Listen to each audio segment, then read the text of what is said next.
Hey there, and welcome to the Warm Chord Music Podcast. My name is Jay Croft, and welcome to the show. This is episode number 8, and today we're going to be focusing on Pantera.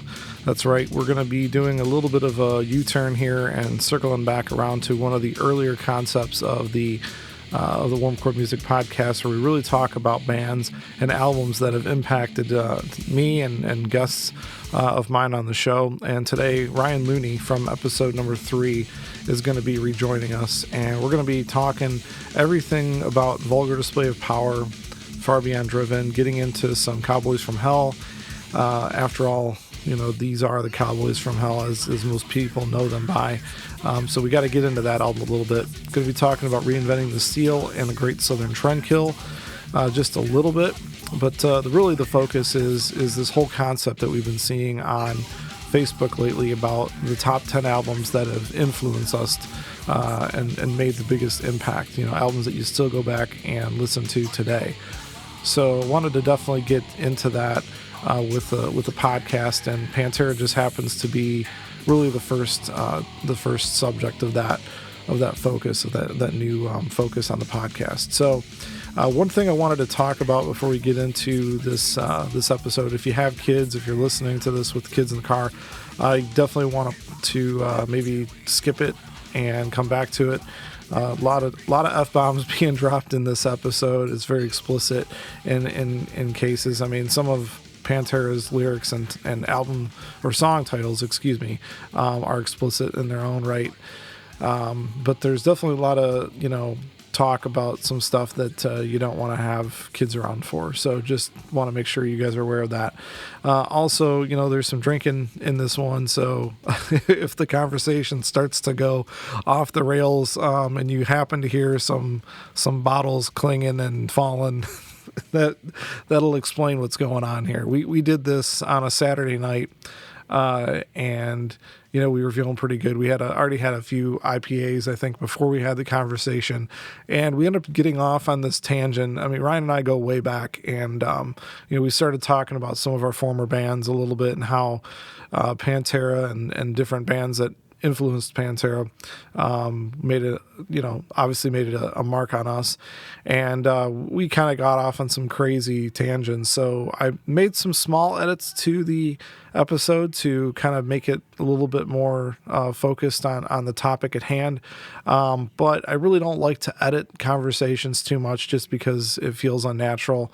And really, I want you guys to feel like you're really a fly on the wall. You're basically the third person sitting in on a conversation about a band that we both really dig and albums that we still listen to. So you're kind of like an old friend in the room, really. So I want to keep it that way. And in saying that, you definitely can be that third person in the room. We'd like to have more guests on the show. So if you want to be a guest on the show, if there's a certain band you're really into and you want to do a Skype call about it, or you have just ideas for the show in general, different bands you want to hear about, different albums you want to have talked about, definitely reach out to me. You can reach out to me by email at jcroft@warmchordmusic.com, or you can see me on Facebook or Twitter or Instagram.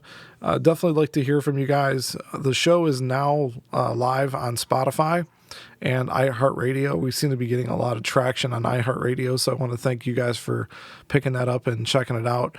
We got quite a bit of downloads this past month, so definitely a lot of people digging that episode with Matt DeMitz. That's episode 4. Matt and I really touch on some pretty deep stuff on that record that he put out, Thinnest of Threads, which is awesome. Check that out for sure if you haven't already. And then, really, the last thing I wanted to promote here before we get into the episode is Haunted Dreams. Haunted Dreams, this new single that I put out on March 9th, is doing quite well, getting a lot of airplay from college and non-commercial radio. Noticed that we moved up from 409 to 370. I think 370 is what it was on college radio charts. CMJ, as you know, doesn't really exist anymore, but there's still the I think it's the NACC or I forget what it's called, but the college radio charts, basically. You can go online and look that up, but I think there's up to 800 bands or something, or 800 songs that are charted, and Haunted Dreams is moving up the list every week. So it's pretty promising. I'm looking forward to seeing more news on that and sharing that with you guys as we find out more. So anyways, thanks so much for checking into this episode. Should be fun. And we're going to go ahead and get into it right now with Ryan Looney about Pantera. All right, welcome to the Warm Chord Music Podcast. Today I have a guest that joined us in episode number 3, which is Ryan Looney from Electric Alley Music. And what we're going to do today is we're actually going to be talking about a few different albums from one of our favorite bands, Pantera. And if you guys are on Facebook, obviously you've seen all these posts from your friends and different people that you know about bands that, albums really that made a big impact on your life. And, definitely Pantera plays a role in that. I know, Ryan, that you put Vulgar Display of Power in that list. Where Yes, did sir. that rank? Was that like number 7, 8, 9, 6? What You know what? I would actually put, if you wanted me to be completely transparent, I would put Pantera at number 1 in shaping a lot of my musical path. And I'll tell you how much exactly Pantera has shaped my life, Jay. So check this shit out, dude. This is maybe stupid, or maybe genius, or maybe funny, or maybe just like showing how much Pantera meant to me. Yes. Showing how much Pantera... Are we good? Yeah, we're good. Okay. Showing how much Pantera meant to me as a youth. So remember when Justin's company... This is like who makes like the ring cut, yes. the rings for your, like the company. class rings and shit. Yep. So you remember the ring company, Oh, yeah. Justin's. Okay. So when I went to order my... This is so embarrassing. So this is what happens when you drink too much IPAs. No, this is what happens when you're a stupid teenager. So Justin's the ring company comes to your school and they say, hey, you want to order a class ring? What do you want, like, on each side, right? So I put marching band, of course. I put hockey on one side. I got a green stone, like an emerald stone. And then you're supposed to get your name on the inside engraved. Guess what I got? Guess what I got? What did you get? Pantera engraved instead of my name. Still have the ring. That's dedication right there. Dude, that is fucking A. spending your parents' money well. Yeah. Oh, yeah, because I didn't pay for it. And I'm not sure how much it cost, but years later I can tell that story. So Pantera, man, yes, definitely. So It's so embarrassing. So this is what year for you? Like, what, junior, is it junior year or senior year you order your class ring? I think this would have been beginning of So senior year, 97 maybe. for you? 97. So you graduated in yes, 98, 97. I graduated in 97. So by that Yep. time, Yeah. we're talking like, based on this information that I've got from Wikipedia, which is never wrong. The Right. Great Southern Trendkill came out in 96. So Yeah, we're yeah. actually going to back the fuck up Yep. to 1990. So Okay. if you haven't noticed already, this episode will be Trimmed R-rated. down to 30 R-rated. seconds. And Oh, it's not okay. just because of us, it's because of one of the, several songs from Pantera actually have Yeah. profanity. So we'll talk about that in a minute. Yeah. But All right. So I did some research online, and I know that Pantera was around before Mm-hmm. Cowboys from Hell came out, but some of these some of these names I didn't know about until I looked online. So I'm just Okay. gonna go through some of All these right. names. So for real, like you didn't know they were like a kind of glam. I knew they metal? were, but I Okay. didn't know like that they had actually put albums out. Okay. all Okay, right, so all like right. I knew that that was the rumor, was that they were like a glam or like a heavy metal band. Like heavy metal, Okay. like, is not the same as. Let's just put this out there. So when you say heavy metal and metal is not really the same thing. Not the same. So you could have, I call it shit rocker metal, which is like White Snake, Great White. Right. Guys that drive IROC-Zs and Trans Ams, those are shit rockers. So maybe Pantera was like bordering on that side, Okay. right? Until they kind of figured out who they shit were. rocker metal. Okay. So Cowboys from Hell came out in 1990, but they had other wonderful albums such as Metal Magic in 1983. Yes, they did. Projects in the Jungle. Love the name. I Am the Night, and Power Metal in 1988. Power metal. Yes.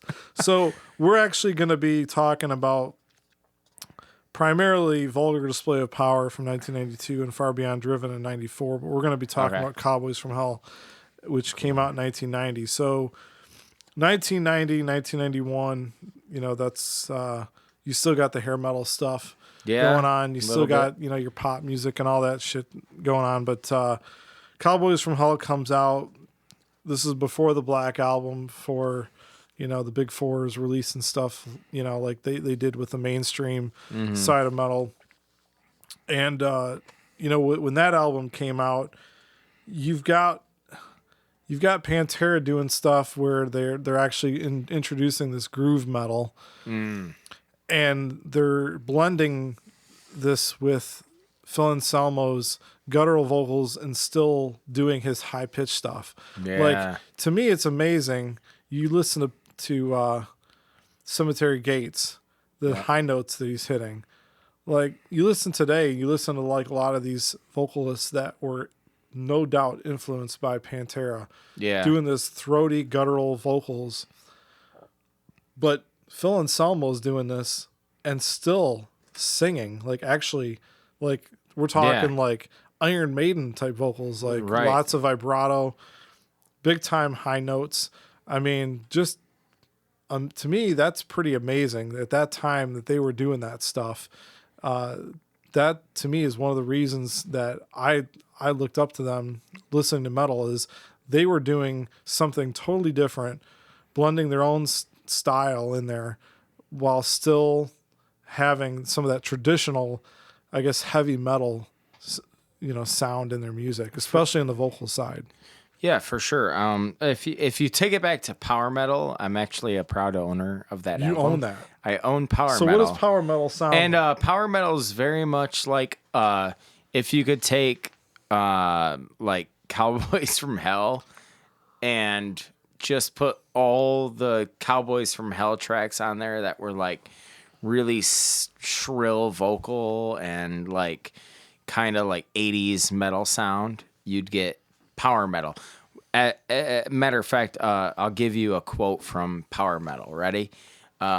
Excuse my vocal skills, but this is what Phil Anselmo says on the title track. You say you want some metal, I'll give it all I got. That's the opening line from power metal. So, yeah, that's no joke. But I look it up. But I will say, like, you're right, man. Like, Cowboys from Hell was that album that kind of blended the two.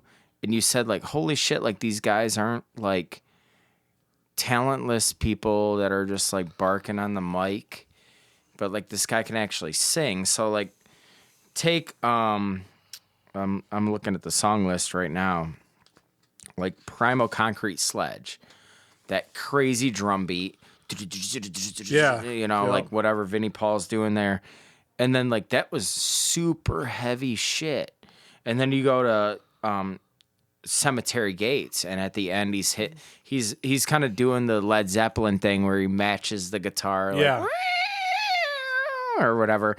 You can't even falsetto that high. Right. And it's like okay, dude, like, I think like where Phil picked that up from, like doing some homework on Phil or whatever, is like he was a huge Robert Halford fan. So he like loved Rob Halford, and he loved Heart. So he probably picked like all those high notes up from like those dudes, had the talent to do it, and then somehow, I don't know how, but he fell into like the realization that like, hey, I can do a song like Domination. This is where metal's heading, like Domination, from, let's go over the song list real quick from Cowboys from Hell. Like there's like really like kind of like a dichotomy here of like what's happening. Cowboys from Hell, the song is kind of like in between like what Pantera would become and what they were. Primal Concrete, like their anthem. Almost like their anthem, right? Yeah, I mean that's it's their anthem, but it's like, would it be their anthem at the end of their career? I don't know. But don't a lot of people refer to them as? I mean, like that's kind of like the perfect slogan. If they were a business, we're Pantera, we're the Cowboys from Hell. Yeah, they're from Texas. They're badasses. They can play their instruments well. They got a singer that can, hit all the high notes, but he can. I mean, that's the one thing to me, man. It's kind of getting off. Maybe jumping ahead. No, you're right on, man. Dude, they had a legendary guitar player, Dimebag Darrell. At this point in time, was not considered Dimebag. He was actually called Diamond. Diamond, yeah. Yep. He even in Cowboys from Hell era. Yep. Was not. I mean, he is a legend. He is like on that Mount Rushmore of metal guitar players. Yeah. Right. Yep. I mean, all of his peers say that. So you got him. You got his brother, who's in my opinion, if there's one drummer that Chris Adler probably got most of his influences from, you got to think it's Vinnie Paul, right? Damn right, yeah. Rex Brown. The cool thing about Pantera is that if you listen to a lot of the early stuff, for sure, you don't hear Dimebag Darrell playing a lot of the rhythm stuff underneath all his soloing. So you really get to hear Rex Brown's bass playing a lot. And he plays some really cool bass riffs. He does, yeah. He has a unique bass tone too. Yeah, and all of the records I've heard, especially the first three that I've listened to, most recently, his bass tone, is really, it complements his playing. You can hear what he's doing pretty well. And then Phil Anselmo, dude, that guy's a monster. Dude. He has influenced so many metal vocalists today, but the fact that guy did what he did on the guttural, pissed off, throaty vocals thing, but could hit all the notes that Bruce Dickinson could actually sing from Iron Maiden if he needed. To me, like that, they had all those tools, and that is one of the things that made them so special of a band. I would agree, and I think going from Metal Magic and all that other shit. Have you heard Metal Magic? Yeah, I own Metal Magic. I don't know. I give you the CD, dude. I own the CD of Metal Magic. I gotta hear what this sounds Actually, like. I think I lent it to Dan Wyatt. Remember Dan Wyatt? I do. I think I lent it to him. Shout out to Dan Wyatt. But I think I lent him a bunch of my Pantera stuff. Dan, I need to get that back. But so Metal Magic is like, to me anyway, it was like kind of like, okay, like if you could do like a timeline of Pantera, right? Like we'll probably edit this out because this is boring as shit. No, we're not editing shit on this episode. So like if you could do a timeline of Pantera, like Pantera kind of started like more notey, more sing-ish shit, like more, I want to be bells on, like note-wise, like high, shrill, shriek shit. And then all of a sudden it like kind of developed into, like it went completely the opposite way. Like we need to get as far away from Metal Magic as we can. But like I thought like Cowboys from Hell, I think you said this, was like that great, like kind of where you got both sides. You started to hear who they would eventually become, really. Yes, you did. In songs like Primal Concrete Sledge and what was the other one? Domination, dude, especially. Yeah, Cemetery Gates is great too. But. I mean, the one thing I'll say about Pantera, is as heavy as they were, and you this really, because I've never heard anything before Sure. Cowboys, but is the songwriting, dude. Like, whether it's the Big Four or you add Pantera to that group, all these bands that were heavy, they could actually write songs that were memorable. And that's kind of what I try to look for is, I look at the song list, Cowboys from Hell. Like I see that title. I remember hearing what that song sounds like, the melodies. Primal Concrete Sledge, Cemetery Gates, Domination. Friends of mine played Domination at a high school talent show. Did they win? Scott. Did he win? No, I don't know. I don't know. Okay. If it was some sort of a That's awesome. They school tried event, to pull it right? off, though. Yeah. They did. That's funny. Domination, Shattered. More high. Yeah, more high end vocals, but it's still heavy as hell. Medicine Man. I loved Medicine Man. Yeah, I love that song. He's Medicine Man. Yeah, Cemetery Gates is still played on radio. You know. Yep. So this album has really stood the test of time. I don't really know I don't have in front of me, how well it's sold, but it was definitely. I'm sure it did. Very well received album. Yeah. Did they record that at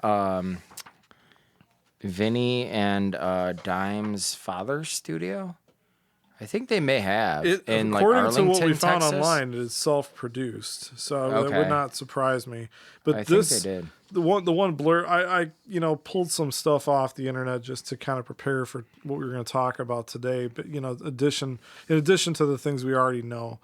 But they were turned down 28 times by every major label on the face of the earth, from what we found online. Yeah. Before they played a live gig and were eventually signed based on the performance that they put on at a live show. So, I mean, this is just like the antithesis of a band that just knows what they're doing is special and keeping with it. And at that time, being on a label was everything. You had to be on a label to get some sort of real distribution opportunities and really get yourself in front of everybody. So, I mean, they just, this is a band that started when I was 4 years old. Sure. 1983 is their first album. 3. I mean, yeah. They just didn't quit. So like I can't remember what video or YouTube, whatever, but like, I was watching something where Vinnie Paul was saying like, this was not like an overnight success. Like they were grinding in the club circuit for years before they actually got the attention of Atco. I think it was Atco Records that signed them. And like that's kind of probably the story for most bands, right? Like is that like it looks like you made it overnight, but really you've been doing this for a long time leading up to maybe not now. I don't know how now. I don't know what that looks like now, but how a record deal works. But like back then, like they definitely paid their dues. Yeah, that album. I remember listening to that quite a bit when I was younger, and Cemetery Gates was always a song that stuck in my head because it's just it was such a. It's heavy. There's nothing out there like that. I mean, it's still not. Yeah. I mean, it was a great song. Cowboys from Hell is a great song. Primal Concrete Sledge. I remember seeing the video on MTV back when MTV actually played videos. Yeah. But there's a lot of great songs on that record. But then, you fast forward to 1992. Okay.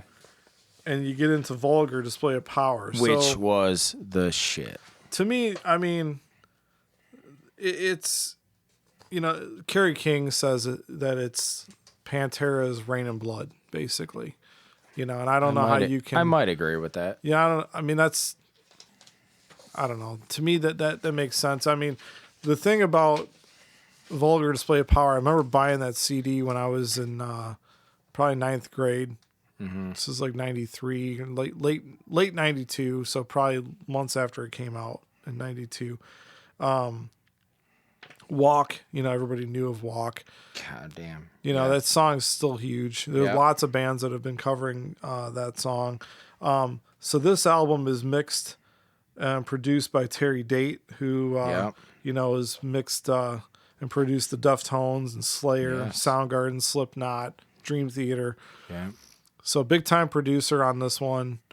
And, it's to date, I think it's sold over 2 million copies, but it didn't happen right away. It took them some time. Vulgar has only sold 2 million Can you believe copies? That? Now, that should be like 20 million. I would think so. Now, when I try to look it up online, the only thing you might be right. Yeah, it's taking the total sales to 2.1 million copies. Wow, that's so under the number I would have felt. Yeah, and and the thing is on this one is that the album that we're going to talk about after that, Far Beyond Driven, actually hit number 1 on the Billboard charts right away and sold went gold, 500,000 copies within the first 3 weeks. Okay.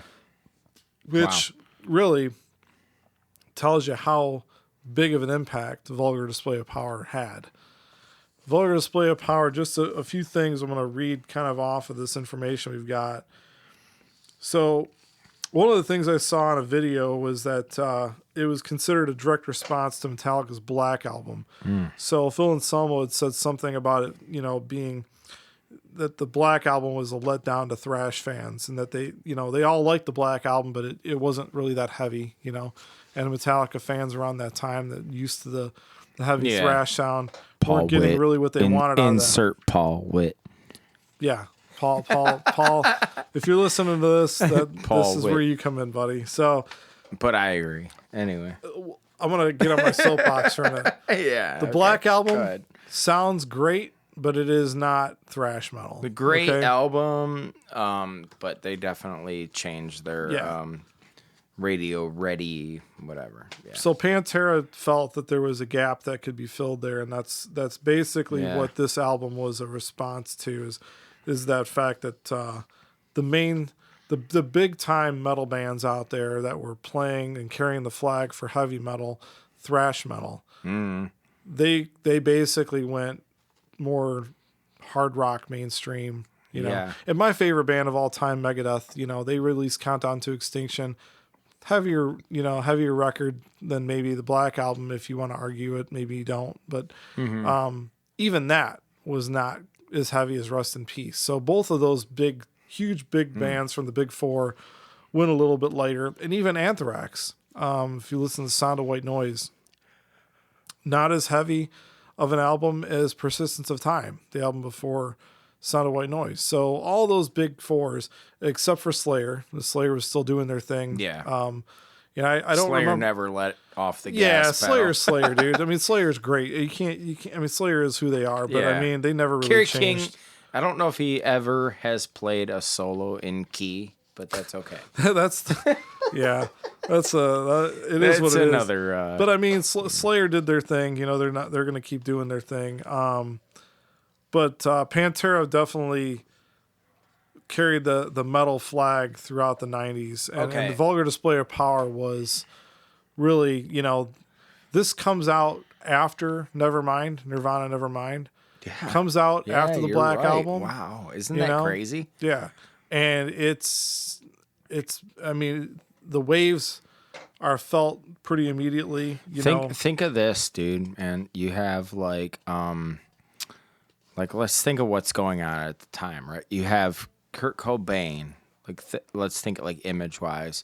You have Kurt Cobain, kind of like the grungy hair, unwashed hair look, Flannel. whatever. You have flannels. You have Eddie Vedder out there. You got Soundgarden, Alice in Chains.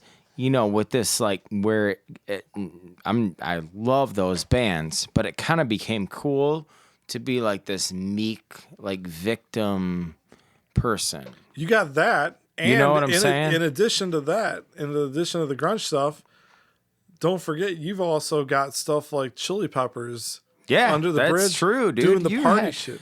You had like a spectrum, man. Yeah. You had like a vast variety of shit going on. There's a lot of choices Yeah. for music lovers in this era. And this is one of the reasons why I love this era of early 90s music is you've got the metal stuff, you've got the alternative grungy stuff, you got the the college rock stuff like the REM and the Chili Pepper stuff all at one time, all competing for airtime on mainstream radio.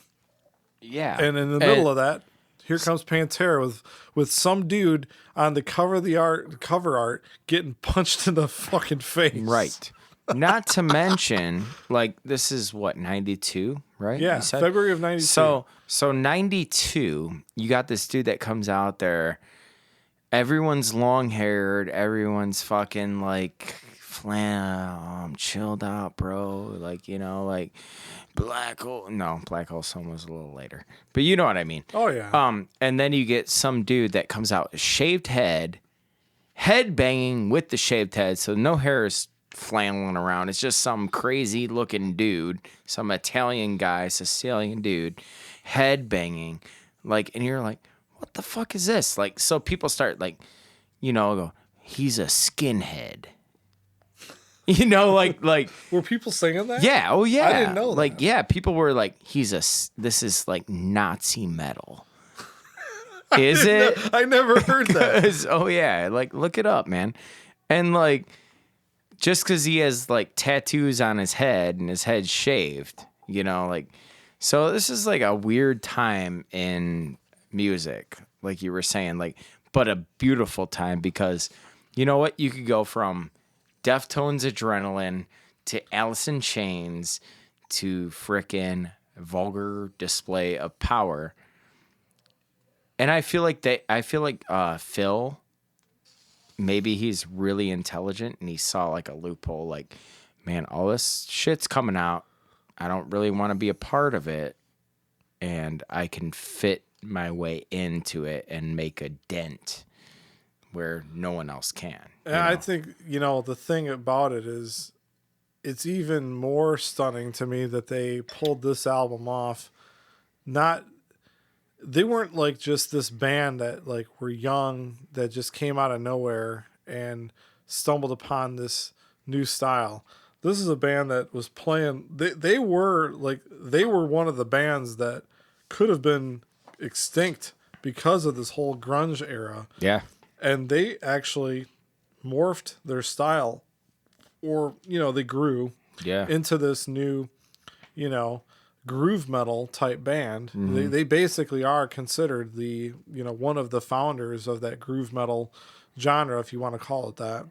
If you take a look at like Lamb of God, they are modeled after Pantera, man. Listen to the song like the Redneck evolution from Lamb of God, and it's Pantera. Yeah. And I think they would even admit that. And there's nothing wrong with it. I mean, it is what it is. But yeah. But I mean, it is. I mean, you can't listen to Pantera without moving your head. And that's one of the things I love about that band is you feel like there's soul to that band. Like there's bluesiness to Dimebag's guitar playing. I'm sure you heard like of Dimebag's story, right? Like growing up, like he was this is all research, by the way. This is not like firsthand account or anything, but he was Dimebag was like not a good guitar player at first, and he basically did what we did with drums, Jay. He like locked himself in his room for like a summer, and he told Vinny, like, I'm gonna learn how to basically conquer this shit, And so he came out in the summer or at the end of summer, and like Vinny was like, you know how to play that thing or what? And he just like started killing it on guitar, like, spent 3 months practicing or whatever at 16, whatever he was, and started just winning competitions, guitar competitions, and they basically said, you can't even compete anymore. And his whole method to his madness was basically like blues-infused Kiss shit. Yeah. And you can You can hear it. Like you said, it's bluesy. It's like there's some kind of soul to this metal. I hear so many, metal bands and listen to their, like I love the metal stuff, dude. And I'm not only a metalhead, but when I try to force myself out of my box and listen to a lot of stuff that I don't know. I hear technically gifted and unbelievably talented guitar players, but no character or not a lot of character, to the point where I couldn't tell a guitar player from this band to the next band. But when you hear Dimebag Darrell play guitar, you know it's him. You know it's Dimebag. You know it's him. Yeah. Whether it's his tone or just the way he plays. And, listen to Cowboys from Hell, and then Vulgar Display of Power. You can hear just the vibrato on his guitar, the way he plays. It's just so soulful. You can really, really tell it's him playing. And that's one of those things about, really, when you go back and you look at these bands, to me, it's amazing. Like, I always gravitated to bands that were able to find a way to take a genre of music that is not supposed to be popular and find a way to make it popular. They did it. Right? So Pantera did that. Metallica did that. Megadeth did that. Slayer was never on the radio. They had a huge cult following. Yeah. But these kind of bands were able to take a style of music that really shouldn't be considered, that is normally not considered to be popular music, and find a way to reach a mass audience. And I'm talking like 1 million plus records sold, stadium filling. Yeah, they were filling stadiums at this time. Pantera was, if it wasn't for Pantera in the 90s,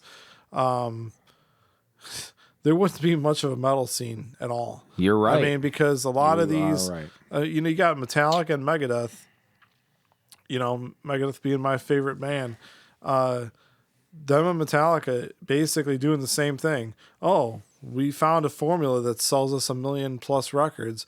Let's do more of that. Let's continue to push the envelope and get more.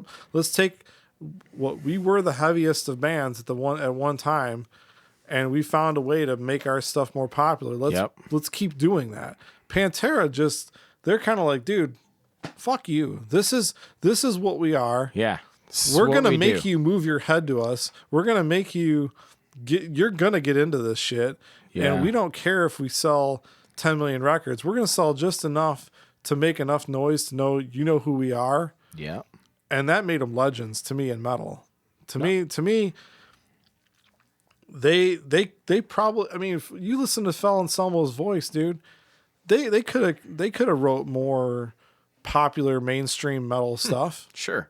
He had the voice to do it, but they got even more hardcore as the further they went along. That's they actually went the opposite direction. Their goal was to get more heavier as they went on. Yes, that was one of their goals. And that's one of the things. Like, I always respected Pantera. They were never in that top echelon of favorite bands for me, but then they were always one of those bands that were like in that next tier for me, like bands I respected and loved, and that I always went back and listened to. And Vulgar Display of Power, there's so many things about that record that you have to love.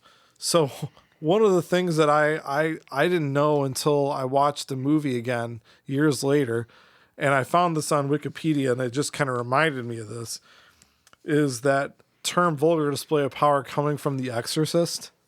Did not know that. Like, that is such a metal thing to do. I did not know that. Yeah. Like, there is a part of that movie where Linda Blair, so Reagan, in the movie, says, that's far too vulgar display of power. And I think it's when, like, the priest is asking her to, like, do something crazy. So that probably stems from Phil's love for horror movies. Okay, so something he has about that. like I watched him on some show or some shit like on YouTube, and he like is obsessed with horror movies. That's cool. So it probably was like one of his things, which he probably drew from. But he actually Phil had a haunted house in New Orleans for a long time, like for years. He called it the House of Shock. And it was like the biggest haunted house in New Orleans. Do you live there? I don't know if he lived there, but he set it up. It was like the biggest haunted house in New Orleans because he's like obsessed with horror movies and obsessed with like Halloween and shit. And then I think he sold it to someone, or I don't know what happened with it. I know he doesn't have any affiliation with it now, but like his thing is like horror movies. He has like thousands of horror movies, and he just knows like all the directors and him and that's his Kirk thing. Hammett, both of them. Oh, guys. does Kirk Hammett? No. Oh, okay. dude, he's I did not know that. Okay. Paul and I went to the Orion Fest in Detroit in 2013. Yeah, which I wish I would have went to. But. Yeah, and one of the little exhibits they had, which we actually didn't go into, was all his his horror movie collection. He's all into all that stuff. So yeah, but I mean, the funny thing is, I bet you Phil knows he's into it. I bet you he knows Phil's into it, and they probably don't talk about it. Who knows, man? Yeah, but, I mean, but it kind of goes with metal, right? Kind of stupid. Like they should probably like hook up and talk about their shit. But whatever. You know what I mean? Right. It's so stupid. But yeah, like Phil's like a huge like horror movie guy. Like, just he loves it. So cool. So is this the album that Diamond Daryl actually becomes Dimebag? I think after. I think he became Dimebag on this album, and I think this is the album that like they really found their sound. They didn't completely abandon the fucking vocal virtuoso shit that Phil could do, but they were getting grimier. Yeah, this is the one thing I'll tell you about this album, and I listened to it all the way through a couple times in the last couple days in preparing for this podcast. As did I. Yeah, is the song Hollow. Yes. So it's kind of like Pet Cemetery. I keep doing this. Every time I think about Cemetery Gates, I say Pet Cemetery. Cage. Yes. Cemetery Gates. It's almost like Cemetery Gates light. They don't go to the same levels. It doesn't hit all the same things, but it does have some twists and turns to it. And it's the last song that I remember Pantera sounding like this before they just went all out, really hard. Yeah. And Hollow is the last song on the Vulgar Display of Power album. And it's one of the things that to me ties them to, they're still in that, it's the one song that could still be on Cowboys, yeah, right? Okay. Yep. But it's like a ballad. It's a ballad. And one of the reasons why, if you look back in the history of when this album was recorded and everything, Vulgar Display of Power was recorded like literally like not even a month after they finished touring on Cowboys, and they were writing songs for Vulgar Display of Power while they were touring on Cowboys. Gotcha. And so, I think that's probably one of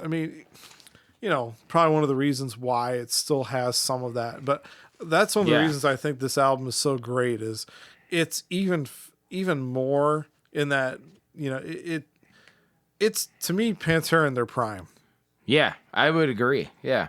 I thought like, okay, going through the song list, like Mouth for War, like the first song. Is that like one of the best opening tracks on a record? Yeah, it's like crazy because you're like, what the fuck? It's like one note or two note like on the guitar, right? And it's like just this rhythmic like craziness. And then all of a sudden, like all this weird shit. The slides and stuff. Yeah, all these slides. And then all of a sudden it goes, into fucking after that a new level, and they do the horse night. Fucking ride cymbal from Vinnie Paul on the HHX Sabian ride. That was one of those, and that's crazy. I took this down as a note because there was a part of that. I think it was like the very beginning of that guitar. I don't know if it's like the string scrape or whatever. They used that on MTV. Like, I think it was like, I think MTV News, you know, because like MTV used, you know, the bass line from Peace Sells Forever. Yeah. Well, I think they used that little string scrape from A New Level on MTV. On the goddamn MTV. Okay. Yeah. So then, yeah, of course they would. So then you got crazy shit like, okay, you get Walk, right? The huge hit. Song. Huge. Vinnie Paul's doing nothing but throwing down, you know, boom, whatever. It's perfect. Everything's locked in. Then you go like fucking Hostile, like thrash metal. I love that. Now fucking Hostile to me, this was the song that got me into Pantera, okay? Which is awesome. The reason why is because at this time I was becoming a huge fan of punk. I was not a big punk fan before this, but I had seen and heard Pennywise. Yeah. And I'm a big fan of Pennywise, huge fan of them. And this was like their thrash punk metal song. And I'm like, fuck, dude, this is just another dimension. Yeah, like it you created something new, right? There was no other song that they had that sounded like a fucking Hostile was just like made you want to break shit. You know, honestly, if they're Pantera is like the band. Like if you want to talk about a band that makes you want to break shit, yes, Pantera is that band, right? I know. Fucking Hostile, the distorted vocals, you know, like the I love like at that the song. End, it's like to me that is the one song that if I had to say the one song that got me into Pantera, that's pretty cool. That's it. I don't know what the song is, but that is cool because that would be a tune that. And it was dangerous. Like if you think about it, Pantera to me was like the Guns N' Roses of like metal, because Guns N' Roses came out amidst all of the glam rock, and they were like, "Dude, we're rock and roll. You know, we're not metal. You know, but we're heavy rock metal. And roll. We're gonna put on, but we're dangerous metal shit. Yeah, that's not metal, but it's rock. So this was Pantera's first song that actually had profanity in the title. They did that a few other times. So fucking hot. Like when you see that album, you buy that album and you're a kid and you're like, oh my God, this band's got a song called fucking Hostile. That's crazy. I have to buy that. Yeah. I have to hear that. Now right? in 2018, it's like fucking Hostile. Doesn't matter. Yeah. This Love, dude, like huge song and balladish, but like, you know, I don't even know if like you could get away with releasing This Love today, and like people might be like, you're gonna kill someone tomorrow, because it was so like passionate, you know. It was like, you can't. It went from like we're all good to fucking I'm gonna murder you. Yeah. I don't know if in 2018 you might, like, the censorship might not be on the curse words in the future. It might be on like the content. But the like, thing okay, is, you're scaring me now. This might be Columbine. This might be Sandy Hook. This might be Parkland, Florida shit. So what is the song? Do you know what the song's all about? I don't know. I have no idea. I'm not a big lyric guy, you know, but I mean, the big thing I think of this song is the dynamics. Yeah. You know, and if you think of this is the time of a lot of the whole clean guitar, verse, distorted chorus. So, you know, there's a little bit of that in this stuff. So I mean, you know, but I don't think it's intentional I mean, that's the whole Nirvana thing, right? You know? Yeah. But that I don't think they were concerned at all with what was going on with the alternative music scene. But I think it's more coincidence than anything. But Yeah. it just, what it tells me is how versatile Pantera was. Yeah. You They know, could there's go a lot from of this to that. Yeah, I mean, listen to all the metal bands out today. There's really not. I mean, it's pretty much balls to the wall the whole way through. Metal. Yep. Yeah. I mean, there's something to be said for kind of laying back a little bit. You know, I mean, they only had one guitar player, Diamond Diamond Darrow. Diamond Darrell. Almost a Diamond Dave there. Dimebag Darrell. Only guitar player in the band, and you really don't see that with any metal bands today. Really, most metal bands have two guitar players. At least two, yeah. But you know, dynamics. Rise. It's time to rise. You know, Rise. a lot of tempo changes in this record. A lot of more progressive than you would expect. Yep.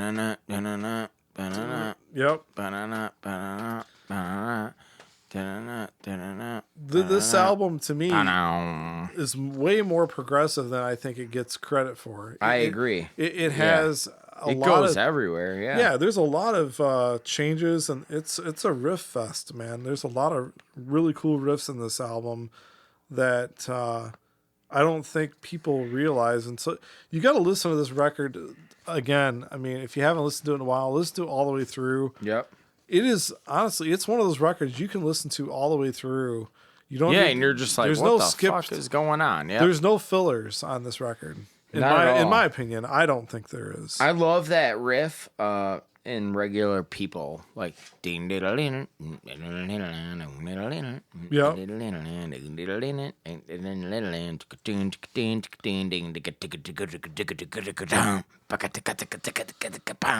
It's like very tribal sounding record. Right. Everything is like really heavy.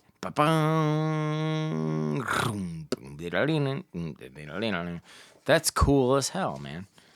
Yeah, I mean, even the deep cuts on this song have stood the test of time. Like, you know, one of the things I found, a really good movie, The Big Short, which covers the whole Too Big to Fail shit that happened. Okay. In 08, 09, by Demons Be Driven, dude, is that song.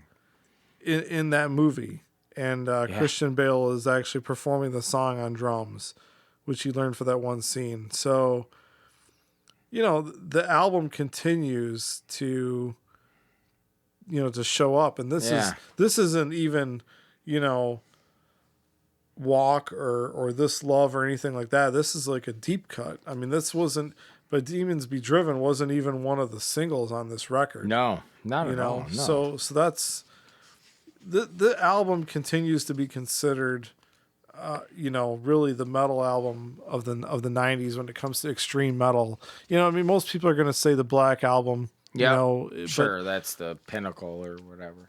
But you know, when it comes to real thrash metal, I mean, they basically carried the mantle for that time. So a couple more things we'll go through. Okay. So, you know, this album peaked at number 44 on the Billboard 200 albums chart. Spent a total of 79 weeks on the chart, the most weeks of any Pantera album spent on the chart. It's become to be their best selling album. Vulgar? Yeah. Okay. Yeah, so it you know, it continues to be a huge album for them. Another interesting thing too, and I'd be, you know, interested to find out more about this, but it's the one album I saw that Vinnie Paul actually gets credits for engineering, mixing, and production. I would believe that, yeah. So I'd be interested to kind of find out, you know, what that's all about. Now, the 4 singles on this record, Mouth for War, This Love, Hollow, and Walk. Mm-hmm.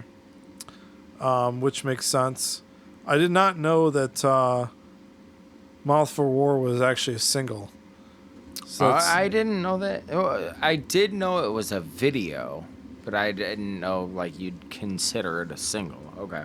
So I knew they had a video for it.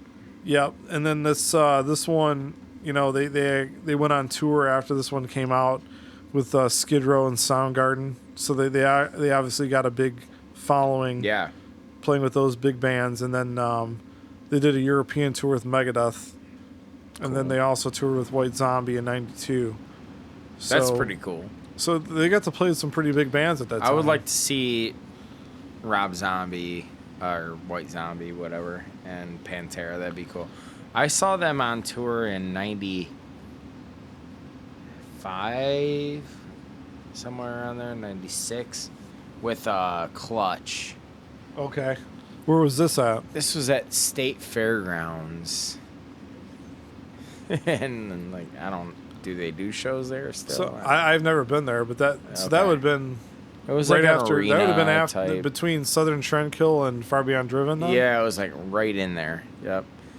And I'm pissed because I think my buddy, could be wrong here, I think he got to see them.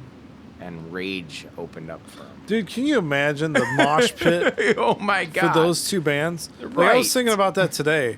Like, I don't remember if it came out in '91 or '92, but Rage's first album, first major release, my god, yeah, that came out around this time. Yeah. So add that to the mix. By the way, I mean, Nirvana, can you imagine like being at a concert Rage. with Pantera and Rage? Pantera, right? You have so much going on. What a you cool get your time for ass music, kicked. man. But what a cool time for music, Yeah. right? Yeah, I didn't go in the pit. I just watched people. No, I did same. watch. Me and a friend of mine that I went to the show with. We watched a guy overdose on heroin in front of us that was my first experience. I was really young. I was a teenager, and I watched a guy foaming from the mouth because he shot up heroin. And In the pit or like nope, in the concert? he was actually like, this was before Pantera went on. There was like hardly anyone in this like area of the venue. We walked in, and all of a sudden we see some guy foaming from the mouth. We're like, what the fuck is this? You know, whatever. How many times have you seen Pantera live? I've only seen them once. I'm pissed. I never got to see him live. Yeah, I would never say got to see Rage. Or have I got to see Rage? I don't think I've gotten to see Rage. I've never seen Rage. Pantera, as far as like me being a big fan of Pantera, it was at its peak when Vulgar Display of Power came out, '93. Yeah. That's when I was a big time fan. Did you hear that whole? It was really more of a joke about the cover, about the guy getting punched in the face. Yeah, it's it was not like true. They paid him like money to get paid. So the joke is, if you go on, online, you can see on YouTube. There's videos of Rex Brown and Vinnie Paul talking about it, talking to this dude about how many times this guy got punched. First, Vinnie Paul says the guy's like, "Oh, was it 30 times?" And Vinnie Paul's like, "No, it was 31 times. This guy got punched in the face." 31. And then Rex Brown's like, "No, it was 32 times." Eventually, so it's all like made up. Then the photographer who did the photography for Cowboys from Hell and Vulgar Display of Power said that no, he never really got punched in the face. They basically like just put the guy, they took the fist and like pushed it up against his face. Yeah. And then that's what and it was originally in color, and then they made it in black and white and pixelated I it. could see that, yeah, to make it look more. I mean, honestly, like, is that one of the coolest album covers? That's one of the coolest. I mean, like, covers, yes. Yeah, I mean that just. Yes. You hear a song like that, and then you hear like "Walk," like.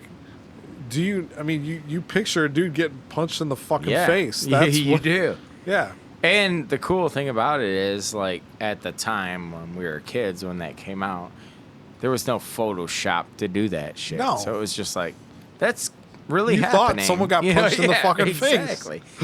Yeah. Originally, the record label, they told the record label what they wanted, and the label showed him some pictures of some boxers punching each other in the face with boxing mitts. It's Is it like, all no, like, this isn't what we like, want. all soft and No, shit. Yeah, they fuck wanted that. bare knuckles in the fucking face, and that's what they got. To me, that record, you look at that cover, and you're like, dude, this album is gonna make me want to punch shit. You know? Yeah, it does. It really does. Like, I don't know if that was Terry Date's like capturing of that sound, or if that was just like the songs or whatever. Well, but like, talk about that sound, because Cowboys from Hell. You listen to Cowboys from Hell, the snare. You know, I want to get too technical for people who don't give a shit, but you listen to the snare. for people who don't get Because most people don't care. Yeah, you know, they care about the song, which is what it's all about. That's what it's all about. Yeah. But Cowboys from Hell, the snare drum is like, you know, you got the 10 tons of reverb. Not quite as bad as, you know, like Motley Crue and Britney Fox and all that shit. But Right. there's a nice amount of reverb on that snare drum. The guitars are pretty thin. You know, it is what it is. You think they like scooped shit out to make it like? You know, I listened to it with earbuds on today when I was walking to pick my kids up from my parents' house, and I was listening to Cowboys and just listened to the differences between that and Vulgar, and the guitars were noticeably thinner to me. I don't know if it was just, you know, I don't know. Do you know who engineered who engineered Cowboys? I don't know if it was Terry Date or not. I don't think it was. I don't think it was. I think it was just like them. Yeah. In their dad's studio. So basically. I think there's the production. Yeah. It was just not quite there yet. Right. But Vulgar Display of Power, you know, it we'll get into this with Far Beyond Driven. It's not quite as thick, but Yeah. it sounds like Pantera. You know, it sounds like, to me, I can put on Vulgar Display of Power any day of the week, and it's there's nothing about it that makes me say, yeah, man, I wish it sounded like this. Terrible record. Yeah. It's not like Injustice for All where I'm like, where's the bass? Yeah. I mean, there is bass on that record, but again, one of the things I love about it is you listen to some of the later Pantera and it's not quite the same. The early Pantera stuff, you don't hear all these extra layers of rhythm guitar underneath the solos. Rex Brown, the bass player, gets to shine underneath all the solos. Yeah. You hear all That's this true. shit. Yeah. Sort of like Cliff Burton, you can hear a lot of the early stuff with Metallica. You can hear Cliff Burton's bass playing. Well, you really can hear what Rex Brown is doing in the bass on the bass area. He was a badass. Yeah. Yeah, I think honestly he's underappreciated as a bass player. I would agree, because how many people say like, "Oh, Rex Brown's my favorite." Yeah, bass you don't player. really ever hear never that. heard that ever. But I mean, him and Vinnie Paul were tight as hell. Yeah, they were. So it's a weird thing, man, because like you have like Vinny and Dime, who are brothers, right? They're gonna be like connected, probably tight as shit. Then you have Rex, man. Rex is like that weird guy where you're like, you know, like, are you, you know, how you feeling, bro? You know, like, I still till this day would love to sit down with Rex and be like, hey, man, like, I know he wrote a book and everything on this shit. I haven't read it. I should. It's okay. Have you read it? Yeah, I have. It's not the most well written book. It's okay.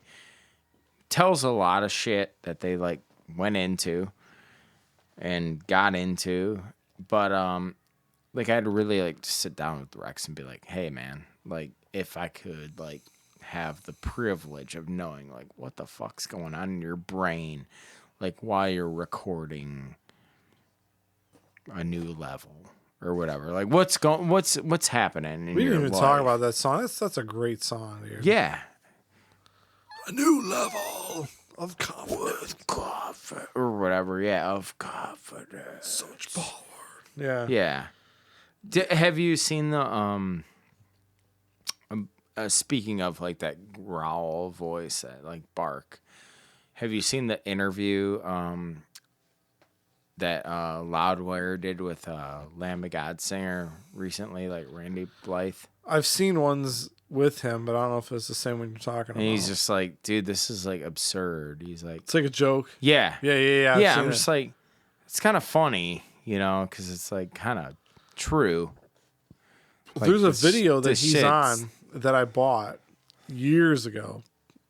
Probably, 10 years ago, called Zen and the Art of Screaming.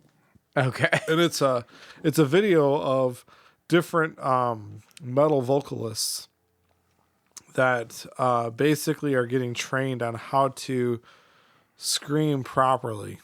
And it's this lady that trains them on how to breathing and all this stuff. Like how to not destroy your voice and shit. Yeah. And I have the video somewhere. I don't know why I bought it because I don't scream, but That's cool though. But I thought it was interesting because I figured I should check this out because it had Randy Blythe on it. I love Lamb of God. He's a cool dude. To me, like Randy Blythe is like today. To me, Randy Blythe from Lamb of God is today's Phil Anselmo. Yeah, totally. You know, and my wife is always like amazed by. She always says like, it's just so amazing to me how somebody that looks like that has a voice like that. Yeah, I gotcha. Yeah. Which I'm lucky I have a wife that'll be willing to listen to Lamb of God and Slayer and Pantera and all that stuff. So Which is awesome. I appreciate that. But my girlfriend. Oh, yeah. Most women obviously don't like that kind of stuff, but whatever. The thing is, Randy Blythe has that kind of voice. Phil Anselmo obviously takes that to another level, has that crazy range. It can sing as well as the scream thing. Yeah. But, man, it just, going back to the Vulgar Display of Power stuff and the Cowboys from Hell, those are the two albums that you hear Phil Anselmo really hit those crazy high notes singing.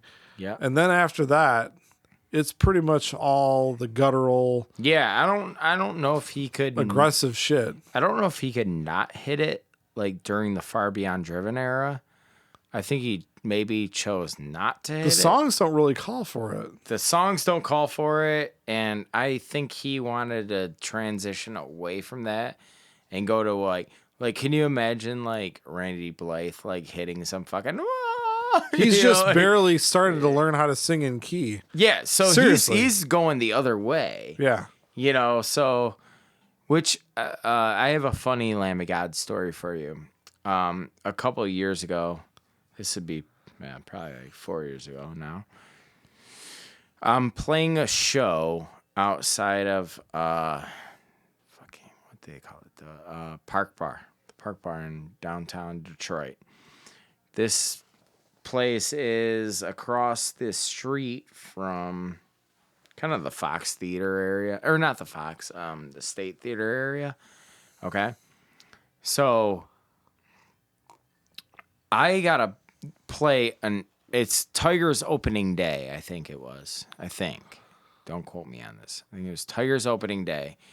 I gotta play the goddamn show out in a parking lot outside of this place, which is across the street from the State Theater. Fillmore, whatever the fuck you call it now. The Fillmore. So I show up early because I got to drop my drums off, right? Well, guess who's parked outside in their tour buses at the fucking Fillmore? Lamb of fucking God. And guess who I see walking out of the fucking bus? Randy fucking Blythe, right? Fucking right. You gotta insert the fucking. So I see this guy walk out with a coffee mug in his hand, and I see him. I'm across the street from him. He is paying no mind to me, and I see this guy. I go, that's fucking Lamb of God singer, man. Because I'm like in the mood of like I'm in the mindset of like get this shit unloaded, and so I can go on with my life until I have to set up later, So I look and I'm like, oh fuck, that's fucking Randy Blythe. Like must be their bosses or whatever. And I see this dude like walk out with a coffee.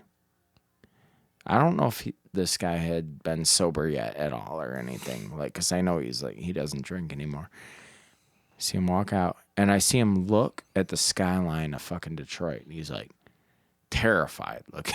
Like, he's like, like crazy. Look, a few brain cells had escaped him by and I'm this like, time of his life. I'm just like looking, watching him. I didn't say one word to him, dude. I just watched this guy take in Detroit.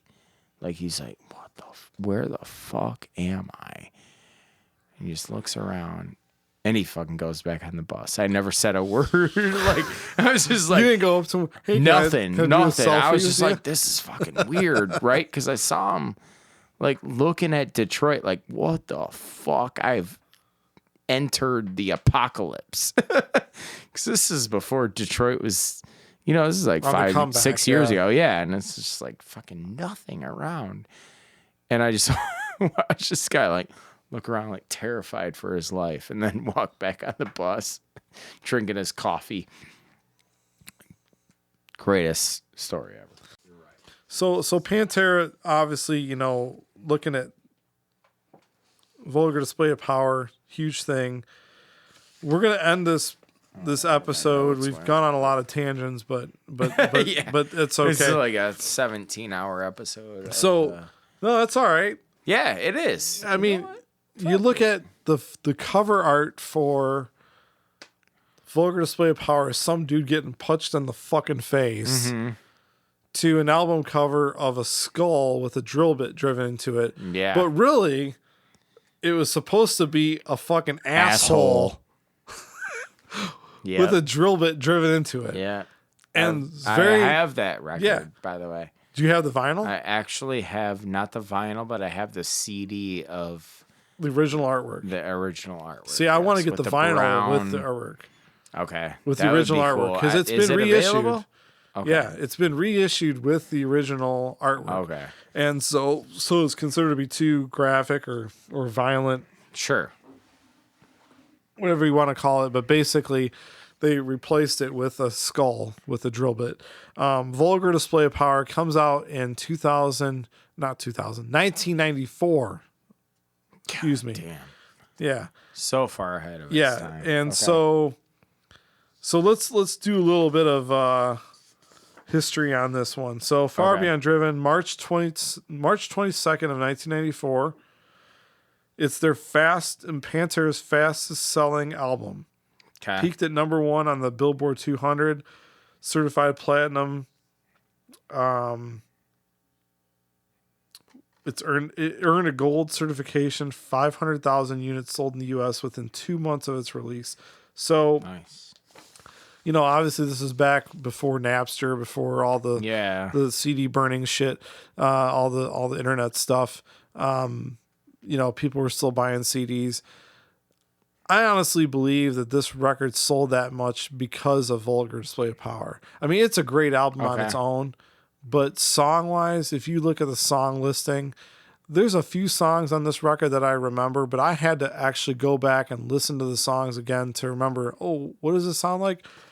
So looking at the songs, 5 Minutes Alone, to me, that's like the standout for me. Yeah, it's like the anthem of that album. It's big time, song. I'm Broken, similar feel. Yeah. I just feel like this album is more, I don't want to say one-dimensional, but it just feels to me like this is a great album, but it's not quite as diverse or doesn't have as much variety as Vulgar Display of Power. It sounds great. The production is great. Terry Date, again, produced and engineered this record. But as far as like the deep cuts, like I couldn't really remember which song was which until I went back and listened to it again. I was like, oh yeah, I remember that now. Okay. When I listened to this album, I remembered Becoming. The one thing about this album I remember very vividly as a drummer was there's, and you might know better than I would. There's a fill in this album where Vinnie Paul does this like 16th note fill where he's playing the kick drums and the chinas at the same time. It's like and he plays. He's got basically two chinas, one on each side. And if you're not a drummer, basically it's like a cymbal that's like flipped inside out. Sounds like trash. Looks like a trash can. Okay. That album alone made me want to buy two chinas so I could do that Vinnie Paul drum fill. Okay. But this album to me was like pissed off sounding, brutal, awesome, great song, great album, but it did not have to me the amount of variety that Vulgar Display of Power did. But the production level was, even to me, almost another step up. That's kind of what I thought. Okay, I mean, I have kind of like a couple views on this record. So the first track, Strength Beyond Strength, is kind of like saying, like, I don't give a shit what we did in our past. Like, it goes,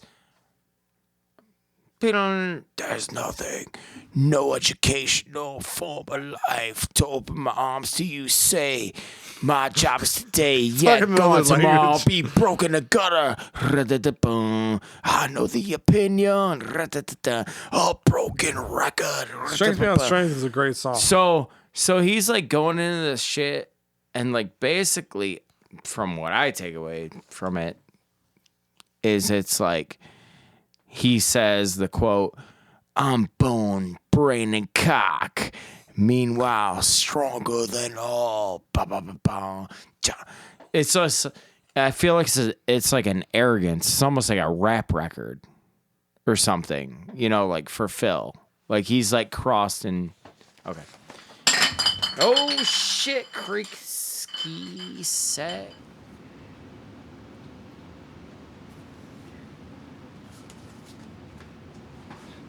All right, after a small bathroom break and a tipped over glass, yes, we're good to go. So we were talking about Strength Beyond Strength. Yeah.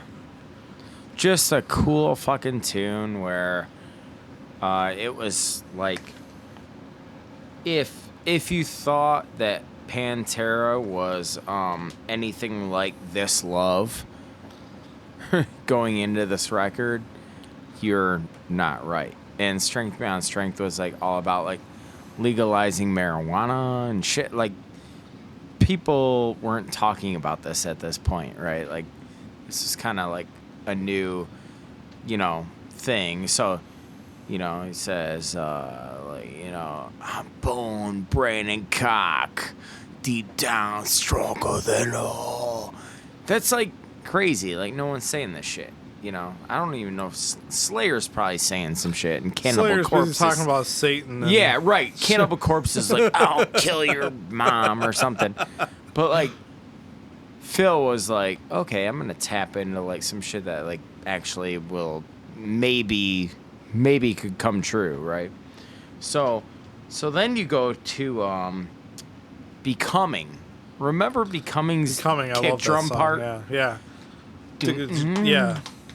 I'm too drunk to, do that, but. Yeah.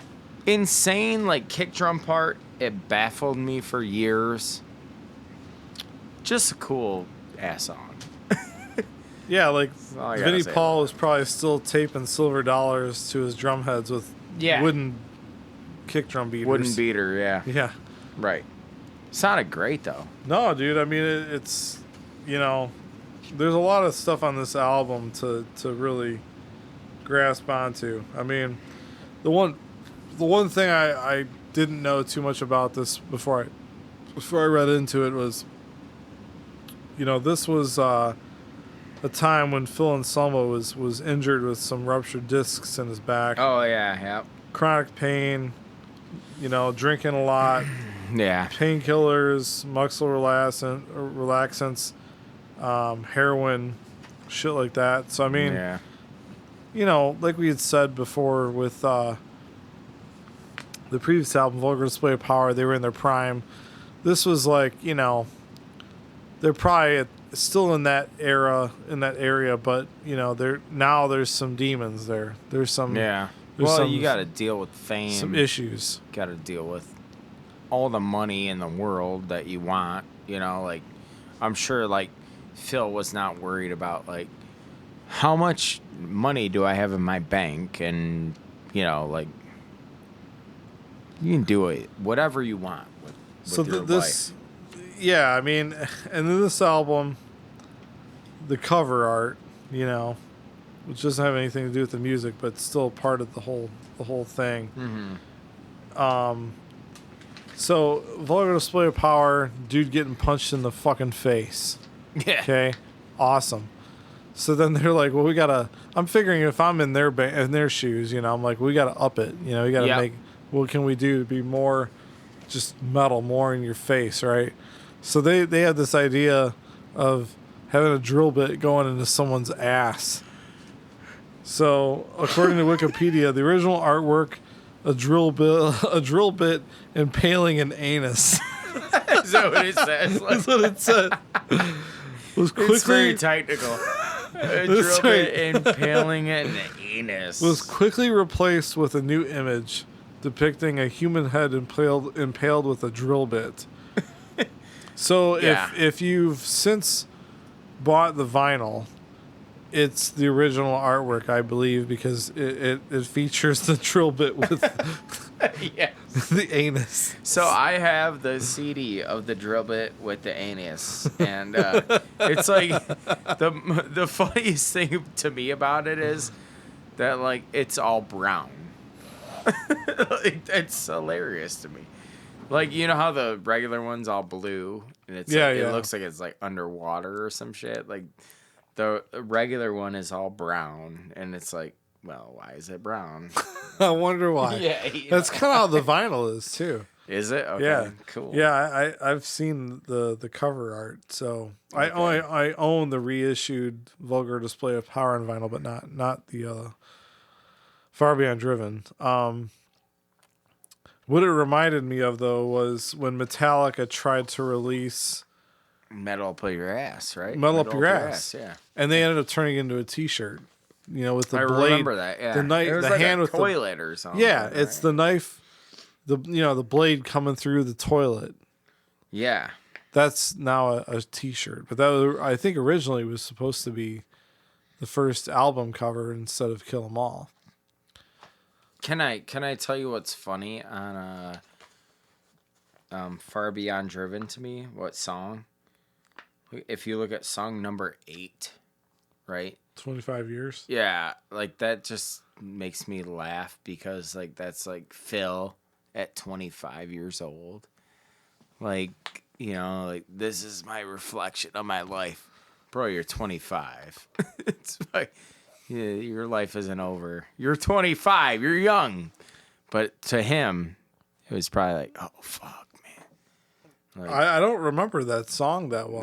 That is a song about him in that age. Like, I do remember song number 5, Good Friends and a Bottle of Pills.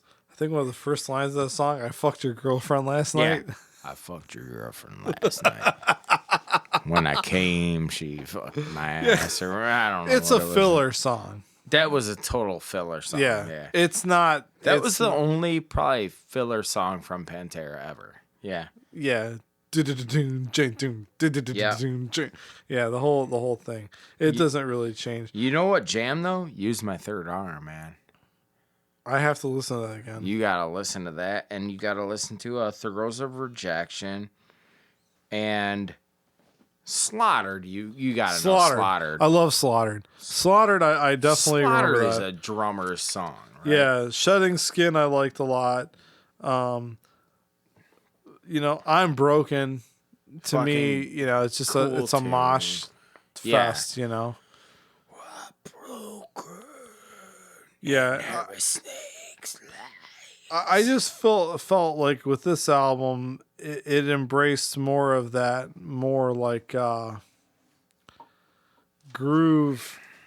Yeah. It's it just doesn't have like as much of the old school thrash metal No, not at all. feel Yeah, as it much as abandoned Vulgar Display Power or Cowboys from Hell.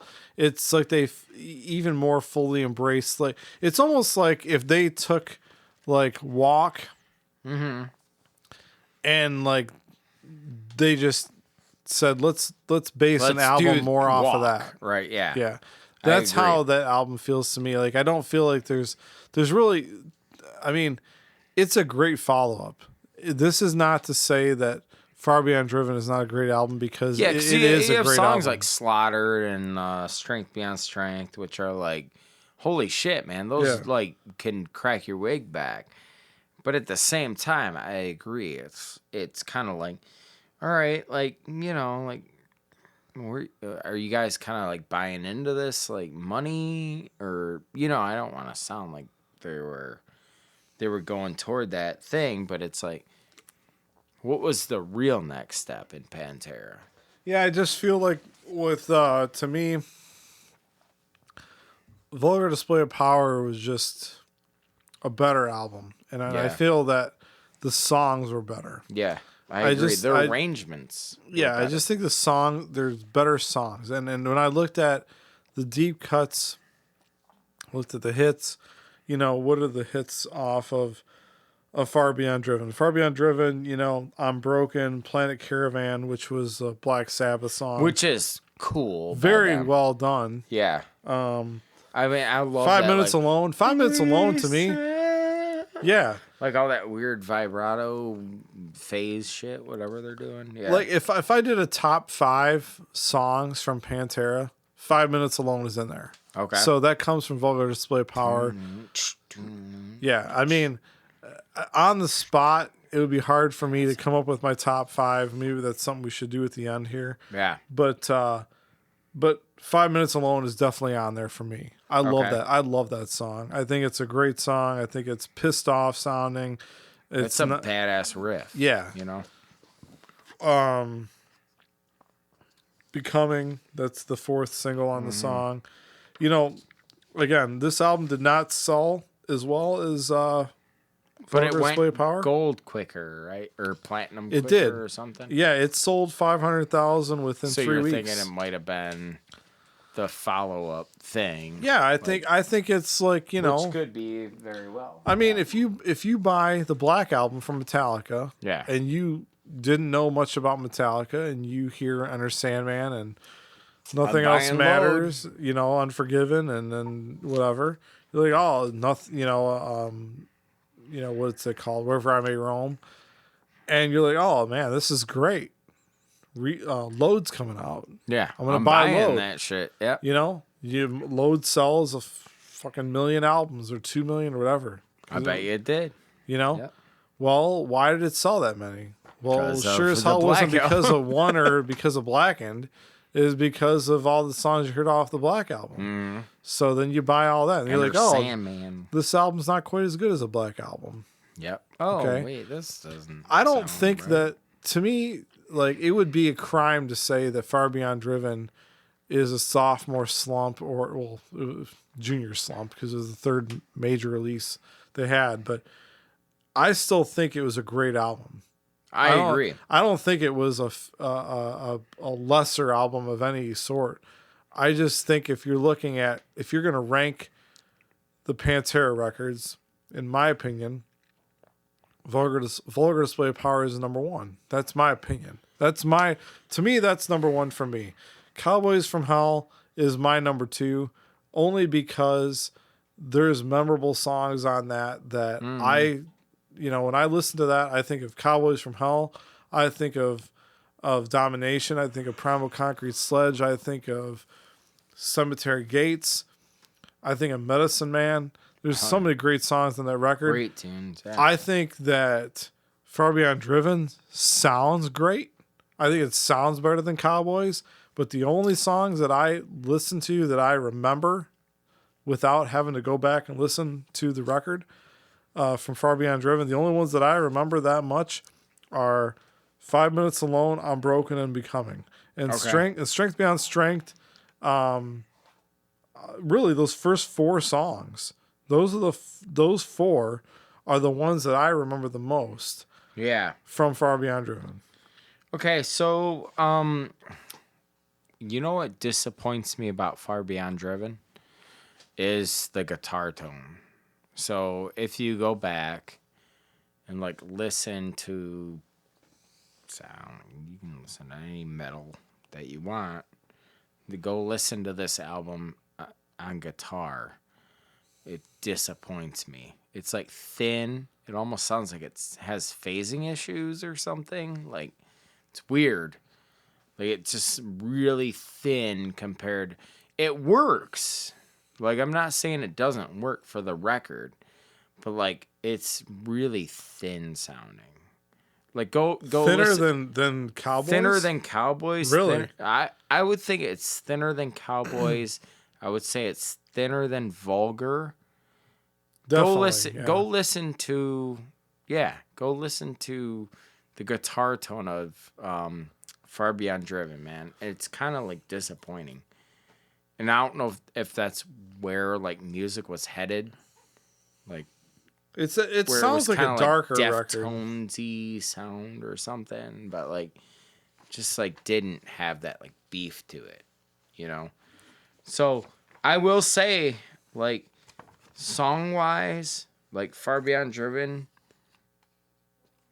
maybe could have been better than Vulgar. It just didn't. Not song-wise. I don't want to say that. Like, how do I word this? Like, maybe, like, in terms of, like, hit songs, they probably could have had, like, a run at Vulgar. But Vulgar just, dude, still, like... Well, let's go through this. Let's look at this. This is something that I thought about a little bit. Okay.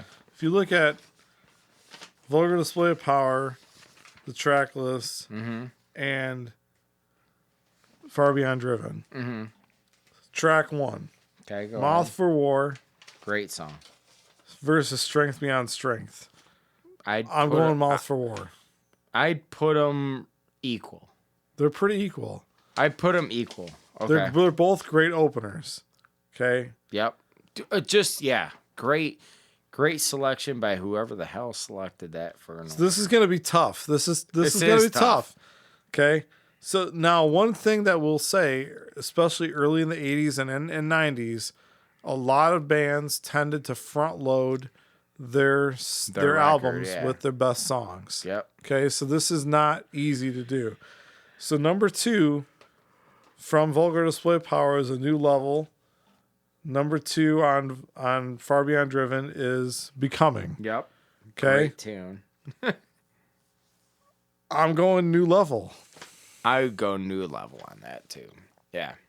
I would say New Level. It just makes me want to punch a new level of confidence. And I love Becoming. Yeah. It's almost a crime, but it is, you know. Yeah. No, I would agree. So right now we're about equal on Strength Beyond Strength and Mouth for War. I like Mouth Beyond War. I like the Mouth for War a little bit better, but strength. I can agree that they're about equal. Number 3. This is brutal, dude. This is not fair. Okay. Walk, which is arguably their biggest hit. Yeah, it is, I think. Versus 5 Minutes Alone. I mean, you know I'm going to choose 5 Minutes Alone just because it's like a better tune. But Walk has resonated with if it's me and I get to choose, people. I'm choosing 5 Minutes Alone. Okay. Me too. Yeah. Now the rest of the civilized world says that Walk is the bigger hit. I don't fucking care. So we're in agreement here. 5 Minutes Alone is the better song. Yeah. Okay. For sure. So that's, I mean, all day on that. We agree, but they're both amazing. Yeah. 4 Fucking Hostile versus I'm Broken. I'm sorry. I said it earlier. I'm going Fucking Hostile. Fucking Hostile is the reason I love I'm going this Fucking album. Hostile because that was one of the reasons I got into Pantera as well. And I'm Broken is great. Holy shit, man. This guy's saying, fucking hostile. What the fuck? Yeah. It just sounds so pissed off. Yeah. I'm Broken's great, but it's more of a groove metal tune. I wish this song was lower in the track listing for Far Beyond Driven because it would easily eclipse maybe some of the other ones. Okay, go ahead. 5, This Love versus Good Friends and a Bottle of Pills. This Love all yeah, day. it's not even close. Yeah. Rise versus Hard Lines, Sunken Cheeks. I don't even remember what Hard Lines, Sunken Cheeks sounds like. That was a cool tune. Without hearing it again, I wouldn't know. This Love I'll is take definitely. This Love to me is memorable. Yep. I'm going to go with that one. Yep, me too. Ooh. 7, No Good, Attack the Radical. Oh, definitely Slaughtered. Yeah, Slaughtered wins. Yeah, I agree with you on that one. Yep. 8, Live in a Hole or 25 Years. I'm going to take Live in a Hole. Live in a hole, but stay close to my kind, 'cause I can understand what that burns in my mind. Yeah. I can't disagree with that And one. like you could say, like, fucking 25 years, no one knows what that sounds like, right? Okay. Number 9, Shedding Skin versus Regular People. I'll take. I love Shedding Skin. I'll take Shedding Skin all day. Yeah. And And then regular people. Most regular people would say, it's don't fuck with this. Most regular people would say, Shedding Skin. Definitely. Number 10, Use My Third Arm by Demons Be Driven. I'm taking By Demons Be Driven. Ooh. That's my pick. Do you remember Use My Third Arm? Not very How the well. fuck did he Use My Third Arm? Use My Third Arm was like fucking really like. I think that's the one that went like. Yeah, it was the like guitar. weird. Yeah. But I would probably take By Demons because it had that kick drum thing, right? Yep. That's what I'm talking. That's what I was talking about. Yep. Yep. Okay. Taking that. Number 11 is Hollow and Throes of Rejection. I'd take Throes of Rejection for sure. Now, I don't remember that song. If you played it, you would take it. Yeah, Hollow was so cheesy, man. It was just it was like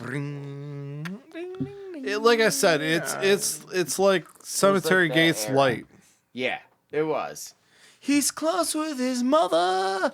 You know? I'll take your word for it. And she cried him to sleep. So 12, honestly, it's probably fair. 12 is right. Planet Caravan, which is a cover, so there's no 12th track on that was the on that. We got to do something for the label so they get off our backs type thing. But they did, dude. I mean, I think there was a Nativity in Black cover album that was done for Black Sabbath that had Planet Caravan and Paranoid by Megadeth, and some other bands did some Black Sabbath record songs on that record.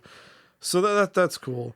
So yeah. I think it sounds like we're both in agreement that overall, Vulgar Display of Power is the stronger record. I'd say so. But that's the album that got me into Pantera too. So you're a bigger Pantera fan than I am, probably.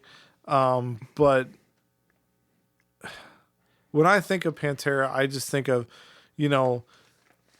Vulgar Display of Power just seems like it has some of the more memorable songs. But if there was ever a follow-up to a huge platinum record, platinum selling metal album, Far Beyond Driven is that. It is just great follow-up. It's probably one of the best follow-ups you could have to a top-selling extreme metal album. It's a great album. It had hits on it. It had it did. It didn't 5 minutes alone, dude. To me, the fact that they shit. probably had one of the best 5 minutes alone is just a pissed off, awesome song. That came off of the follow-up album. I'm Broken, Becoming, Strength Beyond Strength. Those first 4 songs off that record are just so strong. So good. Hell yeah, man. So, what about the rest of Pantera? So, I don't know a ton about Reinventing the Steel, but I do know that Great Southern Trendkill, the album following Far Beyond Driven, that title track is a really good song. Yeah. What's up with title track was the album name, yeah. What's up with that album? So I mean, I'm not an expert on the fucking Pantera front, but I will say, like, so Great Southern Trendkill was out like when, 96 maybe, somewhere around there? I think so. Like 96. So, they tuned in a different key for their guitar. They tuned down, like way down, and they started. I think that's when. I could be wrong here, of course, but I think that's when Dimebag started using like different heads than the Randall shit. Yeah, I think he started using like crank or something. Like maybe then. I could be way off here. Something different, right? And they started tuning down, way down, like, you know, and they started doubling up on guitars more. So I noticed that. Yeah, the first few albums were like really like straightforward. Then all of a sudden, like Trendkill. I would say ironically, because they were talking about like, killing the trend of like the Limp Bizkit and shit like that. Thank Korn. God. Yeah. But Korn not so much, but Limp Bizkit. Oh. Yeah. Please barf. Don't live or whatever. John O'Hare, if you listen to this, no hate to Korn, but Limp Bizkit. All the hate. Oh, to Limp Bizkit. Please. Yeah. Okay. It's terrible. Dude, you know Wes Borland lives around here now, right? I don't care. Okay. I'm just saying. Does he? He's in Detroit, Boston, Edison district right now. Living. Yeah, he plays in a band called King Kwong. Well, if he's not with Fred Durst anymore, then he's good not. for him. Yeah. But actually, I kind of like maybe did it all for the nookie, because the cookie. Yeah, he did it all for the house and wherever. Okay, but anyway, like so, I think like Trendkill was ironically, like it was bizarre because like, okay, if you look at the image of Pantera at this point, Phil cut his hair, Rex cut his hair. And it was all like, kind of like in that image, you know, like it was, you know what I'm talking about. Like, Phil looked more image than ever. This is a tough time for metal, dude. This is a tough time for metal. I mean, this isn't tough even time for Pantera. Yeah, I mean, just in the metal era alone, the metal genre alone, you look at what's going on in this time, 1996. Yeah. So Metallica is being ripped on for cutting their hair, wearing makeup and shit. Right. You know, the big four in general, I mean, Slayer is even tuning down and trying to be more relevant. You know, even after, you know, their last album, Divine Intervention came out in 94, which was a great album. I love that record. Awesome album. Ditto Head, you know, dude, great. I that's think a great that album. Is one of the best Slayer albums, and no one will ever agree with me. Because I love Paul Bostaph played He's great, dude. That's an awesome record. Yeah. That's a great record. I agree. Yeah. I mean, you know. Ditto Head was the shit. Yeah. They're tuning down, but after that record, they're tuning down. Yeah, everyone's tuning down because they think that's the way to do it. You know, Korn's doing that shit. Right. Everyone's doing it. So you got that going on. You know, Metallica is doing their load reload bullshit. They're off on their own. My favorite band of all time, Megadeth. They're deciding that they're gonna fucking act like pussies and they're gonna come out with Risk. You know, and I can say that because I love those guys, but I'm sorry that Risk was horrible. And that's about when they, you know, around that time when they came out with that. You know, I think Cryptic Writings came out. It was a hit. And then they come out with Risk.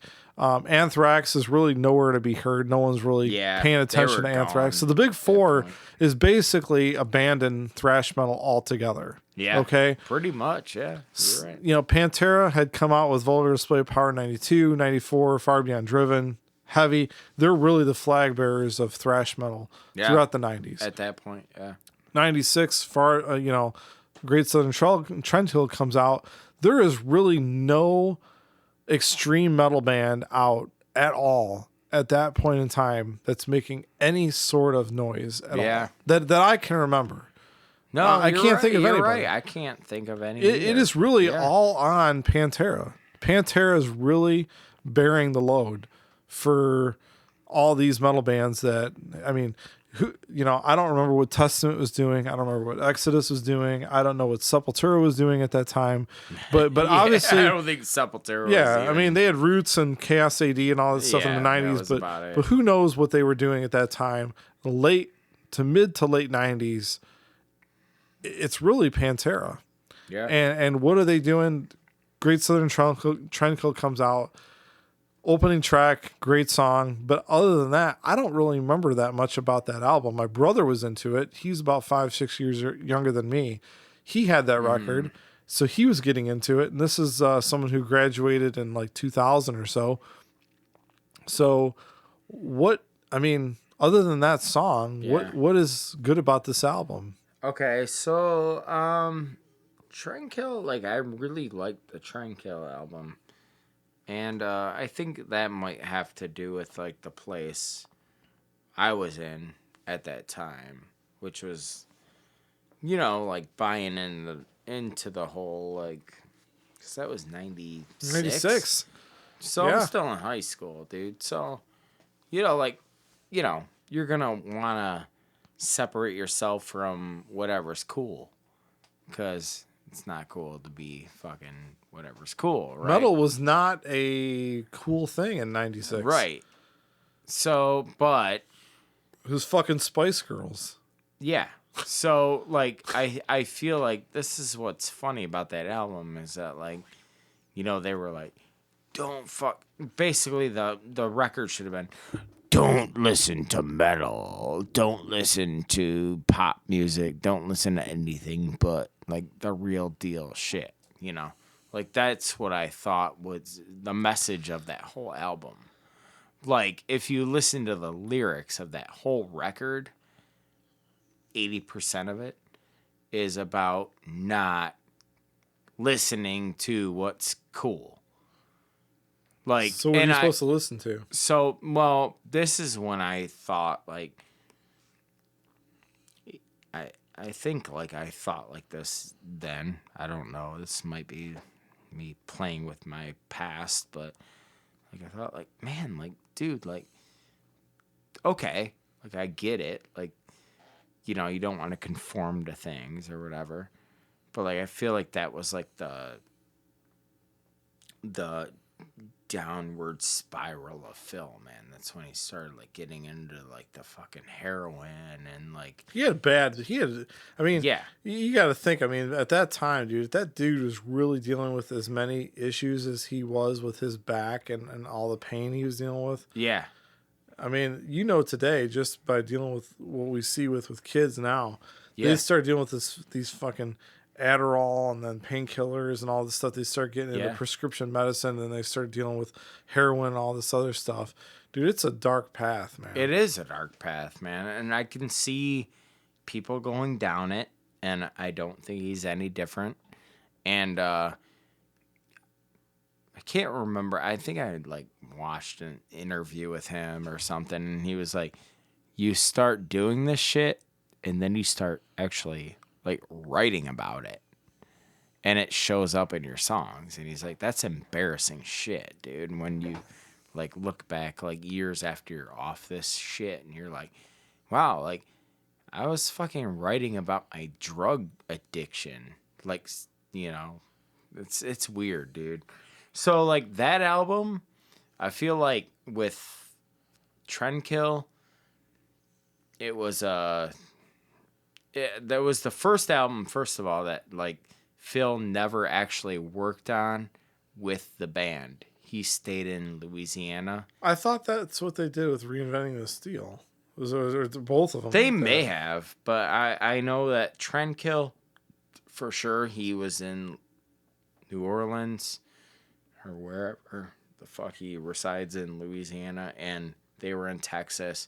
They sent him the tracks. It was like how he make records now. And right. And he's like, yeah, dude, I just did my parts like whenever I, felt like it or whatever. And then like for Reinventing the Steel, I think he was more actually like involved in it. I think.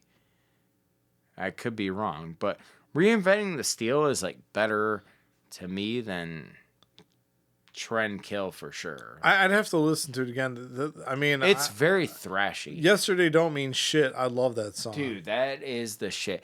Dude, check out I'll Cast a Shadow. I'll Cast a Shadow. From Reinventing the Steel? From Reinventing the Steel. I'll have to check it out. I don't remember much about that evil shit. I honestly, I kind of forgot about Pantera, like, doing anything new for a while. Yeah. And didn't even know that album existed until later. Yeah. And then Ed told me about that, and Yesterday Don't Mean Shit, and I listened to it. Yeah. I'm like, I love it. It So sounds like good. old Pantera. Yeah. I liked it, and but I don't remember much about that record other than that song. So the cool thing about that record is they went back to Cowboys from Hell days, and they produced it and engineered it all themselves. They got rid of Terry Date. Oh, really? And they did it. They built a studio. I think it was in Phil's house or Phil's yard or whatever. And they built a studio. And I think it was Vinnie Paul engineered that whole album himself. Wow. And yeah, like no Terry Date, dude, on that. So, if we're gonna rank the Pantera records, Reinventing the Steel, Southern Trendkill, Far Beyond Driven, Vulgar Display of Power, and then Cowboys from Hell. Yeah. Where are we ranking them? For me, number one is Vulgar Display of Power. Yeah. Are you on the same level there? I would be. Is that number one? Yes, definitely. Dude, So, that touched me more than most records. I love that record. So what's number two for you? Okay. This is the tricky one because this I feel is between Far Beyond Driven and Cowboys. Yeah. For me, it'd be Far Beyond, and because I think that's when Pantera actually got into saying like, I don't give a shit, like we are not here to be pretty. So I will say Vulgar, Far Beyond Driven. After that, it gets kind of weird, man. I'll go Cowboys next. I'll go Reinventing. Then I'll go Southern Trendkill. I'm going to take your word for it on Reinventing before Southern Trendkill because I have not listened to Reinventing enough or Southern Trendkill enough to know the songs well enough. But I'm probably going to flip it. Okay. I'm probably going to go Cowboys before Far Beyond. Only because the songs on Cowboys, for me, are a little bit more memorable. Okay. Now, well, Cowboys is a very memorable album. Yeah. And I will give that to you. Yeah, that's the only thing. Yeah. I think that Far Beyond sounds better. I think sonically it's more pleasing. I think it's more pissed off sounding. I think it makes you want to punch things more. I think if I had to talk about an album that just metal just fucking made me want to hit something, Far Beyond. Okay. As far as a metal band that's actually able to translate to both the metal side and songs that I can remember, I'm probably going to go Cowboys just because I love Cowboys from Hell. I love the fact that you've got a song like, Cemetery Gates. Yes. Domination has some personal, things in there for me. And Medicine Man, Great tune. Primal Concrete Sledge. I don't know, man. That's just my opinion. Yeah. But to me, it's like Far Beyond Driven and Cowboys are like 2A and 2B. There's no 3. It's hard for me because I love Far Beyond Driven. Yeah. But when I listen to both of those albums, I just kind of think of, I remember more songs from Cowboys than I do from Far Beyond Driven beyond the first 4 songs. Yeah. The first 4 songs on Far Beyond Driven are amazing. After that, it starts to kind of like, other than Shedding Skin and Slaughtered, I kind of like, I don't really remember those songs as well. This is my opinion. Which is fair. I mean, that's a good... I can't fault you for that. Like, for me, like, Far Beyond always said, like, heavier. It is heavier. It is. That's what it delivered. So that's what I was always like, like, I don't want to hear Medicine Man. I don't want to hear, like, the shrilly vocals, I want to hear, like, the... It's weird because it's not even, like, punk rock, It's not like it's, like, all, like, raw. Like, it's very polished still. Phil's screaming... And some guy's probably sitting there, Terror Date or whoever. So probably, he's probably like looking at a compressor, going like, okay, like don't get too loud, like let's figure out how to compress this shit. So none of it's real, or whatever. But like, Far Beyond always said like, oh shit, like there's no singing. This is cool. This is more raw, So probably not. But. Your top 3 Pantera songs. Oh shit! Okay. I'm gonna put you on the spot. Yeah. Okay. So I'll go first for you. Okay. Okay. Cool. And I'm just gonna go off the cuff. I've not thought about this before. Okay. So I'm gonna just off the cuff. I'm gonna say, in no particular order, because I haven't thought about it enough to think about what order I would put it in. But top 3 for me. I'm going to say 5 Minutes Alone. Fucking one. Hostile. Great one. And, God, this is so hard because I want to pull a song off of Cowboys, but I'm going to say A New Level. Okay. I'm going to say A New Level, fucking Hostile, and 5 Minutes Alone. Those are probably going to be my 3 songs. So you got 2 Vulgar, 1 Far Beyond Driven. Far Beyond. Okay. Just off the cuff without thinking about it any more than that. Yeah. So I'm going to go definitely A New Level is on there. That shit, when I heard that groove, changed it's undeniable. My shit. Yeah. It's undeniable. Right. So, like, you can say, like, this is better than that. But guess what, man? When that shit hits you, you're like, what the fuck is this, right? Boom. And then I'll go 13 Steps to Nowhere, which is on the fucking Trendkill. Fuck, that's deep, dude. Yeah, I can't even remember the drum groove. But you know why I love that song? Is because, I love the tune, but I remember working as a cook at the fucking Southgate golf course. Yes. I remember working at that fucking place, right? Like, check this shit out, dude.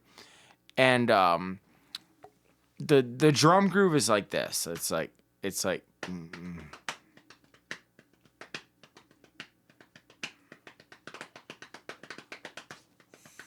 right? You're playing this shit while you're drinking. Yeah.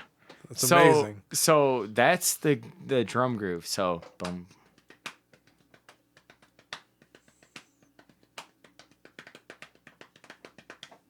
And when he goes, this one guy comes up to me. He's like, listen to when he speeds up.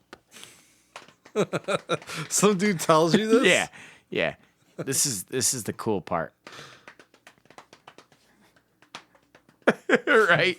And I'm like, he's not speeding up, he's just playing a different, like in my head. Right? He's just playing a different part to the song. And I love that song ever since, because I'm like, if you can think it, like, get people to think that, like, this is speeding up, that's cool. So I always had a love for that song, because the guitar part goes like boom, boom, boom, boom, boom. I gotta listen to this album again. I haven't listened to that album in a long time, dude. It's a weird tune, man, but it's just like, I think they were like playing with like echoes and shit at the time. Maybe like I don't know, like an Echo Boy or something. I don't even know if he was doing that, but so like that's one of my favorite tunes. And then I will say shit from Pantera, man.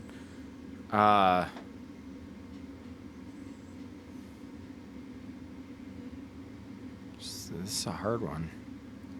So I always had an infatuation with that though, because like I always thought, like, if people think that's happening, like, there must be something cool about it, because that's not really happening. I think just Pantera is a playing lot a more fucking progressive than tune. people give him credit for.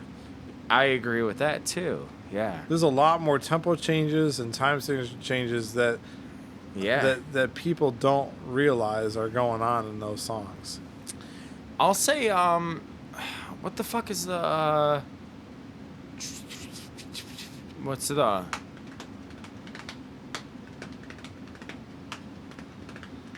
Sounds like something that'd be off of Far Beyond Driven. I'll say Becoming, yeah. Becoming's a great one, dude. Yeah, because it, Is that the one that I don't know if that's the one that the one that has the chinas and the kick drums at the same time? that is the, What song is that? You're thinking Slaughtered, Yeah, dude. that is the one. Slaughtered is the shit. Slaughtered is number 4 for Yes. me. Slaughtered is the one that Okay. made me buy a second China cymbal as a drummer. To hit it over I have a here. video of me playing drums. I bought a Sabian B8 China cymbal just to have a second China, so I could do the Vinnie Paul kick drum and China at the same time.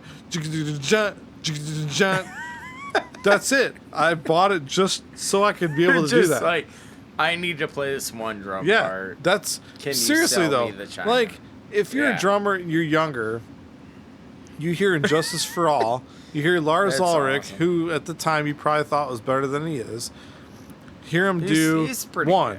good. Yeah, I mean, he you know, was good. dude, like, come on. I mean, Yeah. I'm not gonna rip on Lars too much, but I mean, we No. all know, you know, Dude, if you can play like Lars, you're pretty good. Yeah, so Lars is so pretty good. you hear one. Maybe that's the reason you buy a kick drum, or I mean, double kick. Probably. Double kick, yeah. Right? But then you hear Slaughtered, and you're like, dude, what the hell is that? Yeah. You buy 2 Chinas so you can do that. That fill where the Chinas and the kick drums are doing the same thing. Yeah. I remember buying that second China so I could do that. I already had the double kick pedal because I heard one. Yeah. So I had to buy the second China so I could do the Vinnie Yeah. Paul Slaughtered fill. Right? Do you remember the Slaughtered? It was like this. It was a what the fuck do they call it? Paul would kill me and you right now. Come on, Paul. It was, Where are you, Paul? It was God damn it. Din.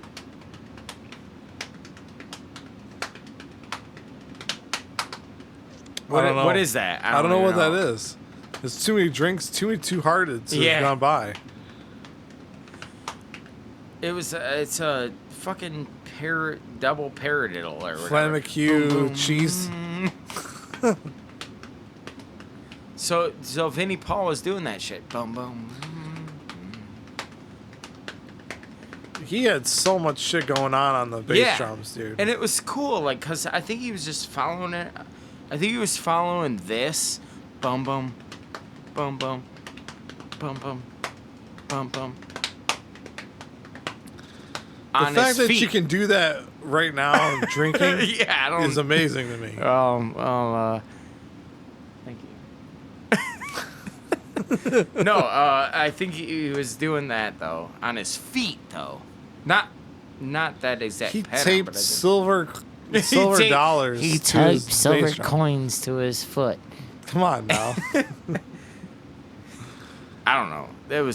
It's cool, man. So becoming a new level and the Trendkill song. I would say the Trendkill, it was called 13 Steps. And, like, what I thought was cool about the 13 Step song, and I'll say maybe if you could put it in there as a fourth, I'll cast a shadow. But what's that off of? That's off of the Reinventing the Steel. Oh, okay, I thought you were gonna throw some like power metal or no magic power metal. Not good. But yeah, like 13 Steps is like just like it's like I think it's their first like play with like delay and shit.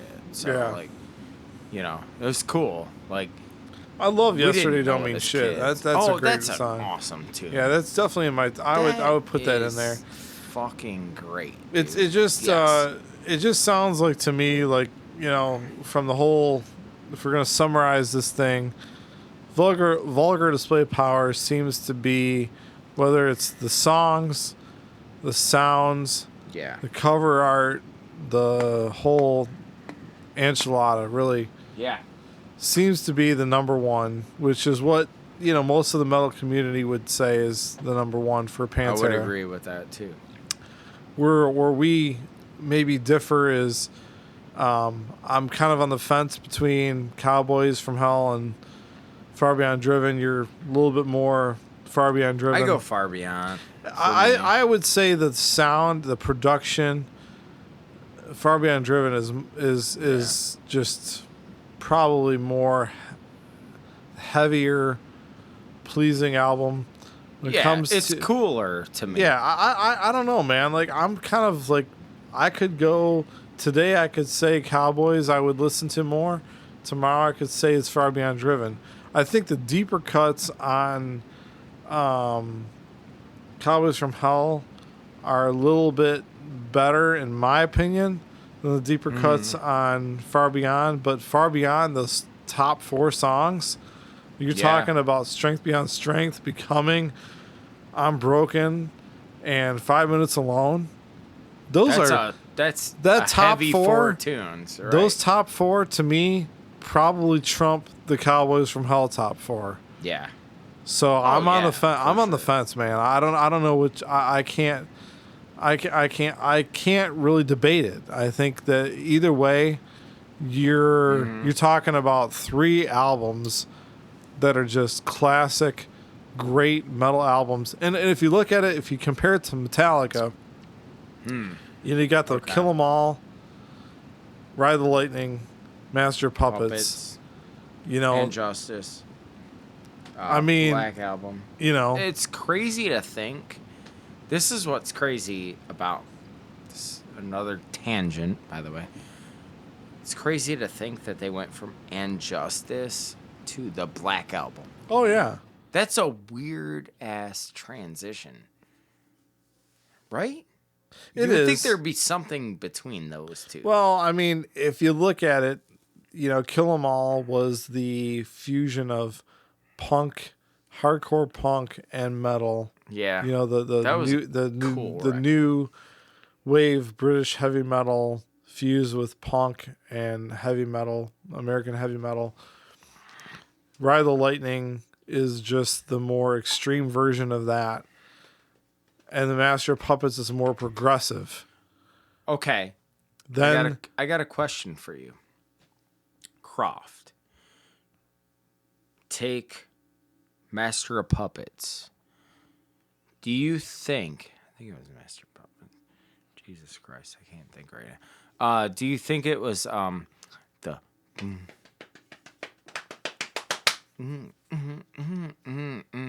for Battery, right? Remember that? Oh, yeah, Battery's great. You think that was a double stroke? You think that was a single stroke? I don't know that Lars knows how to play a double stroke roll. I'm going to be honest with you. Answer. Boom. I'm sorry. I think You're right. He probably doesn't. That left hand Look, or right dude, hand or whatever. Lars is a tennis player from Denmark. Okay, It was all single stroke. He loves Venom and fucking Merciful Fate. Did he like Venom? Oh yeah, That's dude. cool. Metallica was huge into Venom. Okay, so I did not know Merciful that. Fate, all that shit. I don't think that Lars Ulrich knows a flamacue from a fucking From a flame of cock or something. from a fucking fish stick. I swear, dude. I don't think he knows. I know. So that shit was just like hammered out, like however he had to do it, right? If you had, what's the drummer from Dream Theater? Mike Portnoy? Yeah. If you had Portnoy and Ulrich in a room together, and Portnoy starts talking about drum rudiments, Lars would not know what the hell is going on. And this doesn't mean that, dude. Like, look, he could. I'm gonna be honest with own, you, right? I'm gonna be honest with you. Megadeth's Rust in Peace is my favorite metal album ever. Who was drumming on that? Was that Nick Menza? Nick Menza. Okay. My second favorite metal album of all time is Metallica Kill 'Em All, which Lars played on. Yeah. So, and I'd almost say Menza was a different. Yeah, he's a different breed, dude. Menza came from a family of jazz musicians. Okay, he was the drum tech for Megadeth before he became the drummer. That's badass. Nick, Lars Ulrich came from Europe, came to America, was a big fan of Merciful Fate and Venom and all of the metal shit from England and stuff. Yeah. It is a different time. It is a different situation. Nick Menza was born from a family that of jazz and different kind of high level musicians. Lars Ulrich didn't come from that kind of a family. His dad was a pro tennis player. Okay. It is what it is. But Kill 'Em All, I love that album because it is the sign of a thing to come. It is metal and punk together. It is that album doesn't sound like anything else. You listen to that album and you hear punk and metal together. I love it for that purpose. That is cool. I love Master of Puppets. I love, all that shit. Pantera to me is like the bridge of that. It takes the thrash stuff. It takes the punk stuff. It takes the metal. It puts it all together. There is, to me, maybe you could argue that Sepultura's Roots album is, and I don't know enough about that album to know it, but I hear a lot about it. But to me, Pantera is the first true band to marry both thrash and groove metal together. They are if you were gonna say groove metal, I think Pantera, and I think that Lamb of God fits in that era right underneath it. I agree with that. They take that thrash stuff and they use thrash and they use that groove metal and they put it in there too. Yep.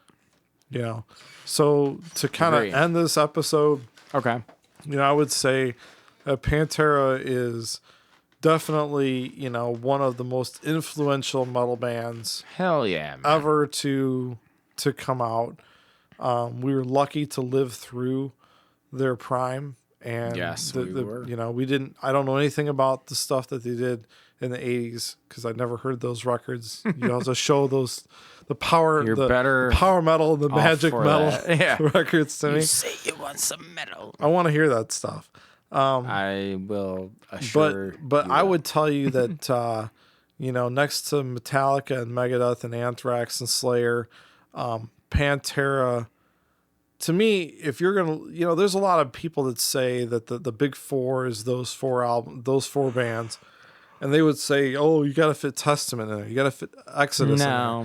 You know, to me, Exodus and Testament are like, you know, they were part of that thrash movement. But if you're going to say, you know, the big four, big five of metal, you got to put Pantera in there. I don't think you can. Dude, I don't you think have to. Pantera is different enough on their own. They do not. To me, they are not a thrash metal band. They have. I think you could say have a there's couple thrash songs. Yes, right. Like I think "Fucking Hostile" is a great example of that. It's a thrash song, yeah. But overall, they are one of the best metal bands ever. I don't know. I mean, based on what we talked about today, how many songs they had, selling millions of records. Yeah. I mean, just look at the songs. Can't deny. You know, I mean, Cowboys from Hell, Cemetery Gates, New Level, Fucking Hostile, Becoming, 5 Minutes Alone, yes, This Love, Walk, Hollow. I mean, not Hollow. You're talking a metal band, yeah, selling this shit, not a Timberlake, right? You know, or whatever. Exactly. Yeah. To sell that many records, to have that many songs that real deal. Leave an impression, yeah, and to be a metal band, it's a crime to me that they haven't sold more than they have. Well, I don't know if it's a crime because I don't know if they would want to be, you know, like that. Like these are great songs. No, I know, but I think like they've done. If you can make a living and millions of dollars off metal, dude, you obviously have made an imprint, right? You've made a footprint on the world of music, right? So all is well. Like I don't think Phil is like, oh, what could I have done better? Or I just think Vinny's like, no, I agree. I mean, it's just you look at the sum of all the parts. You look at the band members. You got a legendary guitar player. Mm-hmm. You got a drummer who matches that. I mean, who's, you know, like we said, Chris Adler. You can't hear Chris Adler and not hear some Vinnie Paul in that, right? Yeah. Oh yeah, dude. Totally. The feet are just amazing. Just like the hands, even like the simplicity of the hands, but while the feet are, I'm like, that's shit Vinnie Paul would do. Oh yeah. You know. So like, and the vocals are very. The vocals, I would say the vocals probably have left the biggest imprint of anything, because if you listen to the metal bands out today, it'd be hard to find a lot of metal bands out there today that are relevant, that actually have both the ability to do the guttural, right, actually do it. Yeah, and I mean, we're talking about a guy that could hit the same notes. This guy could have sang for both Pantera and Iron Maiden. Yeah, dude. I mean, really. Yeah, he could have went either way, right, with it. I mean, most of the bands you hear today that are metal, they're growling. It's cookie. Yeah. I mean, from our mutual friend Chris Slapnick. Yeah, he calls it the we all refer to it as the Cookie Monster vocals, right? Yeah, they all do that. They can all do that, right? There's very few of them that can actually do the heavy vocals and the singing. Mixed with this. You know, I mean, you got bands like Mastodon that are employing, 3 different vocalists at any given time, singing, yelling, whatever, growling, whatever you want to do. That's great. But most metal bands today, it's the growling stuff. It's the guttural, vocal, throaty stuff that Phil Anselmo did, starting with probably with the vulgar display of power stuff. Yeah, I would say. Yep. If it wasn't with the Cowboys a little bit. Cowboys, It was like he definitely folded it. Yeah. It's a weird thing, man. So I think Pantera is one of a kind. Definitely one of a kind, and definitely like an influence on like today's shit, tomorrow's. You know, like you can't really box them out because of their wide variety of talent. You know, like you got Vinnie Paul, who can like, you know, he's the trickery with Vinnie Paul is that he makes it sound crazy, but it's not. Well, and I think part of that is his chemistry with his brother, with Dimebag Darrell. Yeah. They gave each other room to do their thing. Yep. And that's they part were of the like, thing. Step away, you know, and like let him do his thing. And like Vinny, to me, like if you're an amateur artist, it sounds difficult. If you're kind of at that level, at the age or whatever, you realize like, wow, man, this is not that hard drumming. It's just smart. Yeah. You know, like, which is hard to write, but it's not hard to execute. Yeah, they were a special band. And, you know, it's one of those things where we got probably 3 classic albums out of them, and then another 2 that were good. I wouldn't call them great, but they were good. Right. They were in a different era for them, you know. You know, but one of the things is they were together for years before Cowboys. So it's kind of like, you know, if they would have got, you know, maybe they were, you know, maybe if they didn't have some of the personal struggles that they had, we would have got some more classic stuff. Who knows? But you know, we got some classic albums out of them. There were some great songs for sure. And I would say, honestly, you listen to all the metal stuff you hear today, and at least from the vocal side, if not from the guitar side, for sure, you can hear their influence very clearly. Yeah. For all that shit. So that's going to do it for our right. discussion on Pantera, and you know, hope you guys enjoyed it, and we'll be covering some different bands and different albums soon. We're definitely going to be revisiting this type of topic in the future because it's cool, man. Yeah, it is for sure. So what's one of the bands that you want to tackle in the future? Fuck, man. Like right now, there's no good band. No, I'm just, no, I would like to tackle Jack White next. Jack White. Yeah. So would you Are you looking at Jack White and the White Stripes stuff? No, I'm Just looking Jack at White. Yeah, I'm looking at Jack White's whole catalog. Let's go Jack White's whole catalog. That's a good one. We definitely gotta from do White that. Stripes to where he is now. Yeah. That's a good one. All right. Yeah. Well, that's. So I have a lot of thoughts on that shit. We're gonna take that up as a challenge. Good, bad, and everything. All right, guys. We'll. Have you seen Meg White lately? Lately? Yeah. No. Okay. Well. Do you still think she's a great drummer? Oh, I do, but in terms of seeing her, see, this is the joke. We'll talk about this. We'll have to get into that in a future episode. Yes, we will. But Meg White, greatest drummer ever. Didn't she get voted above or just below Neil Peart? Meg White, greatest drummer ever. To be continued. That's for. Oh, we have to talk. See, I gotta. We are play definitely into going to hit on. I have to Yeah. listen to the new album. I have got some homework to do. What's the new album? She The hasn't new played one? since like 2007. Well, she hasn't been, but Jack's been busy. Oh, I haven't heard the new album yet. You haven't but- heard it? We got a No. lot of work to do. Yeah, yeah, we do. All right, we'll talk to you guys soon.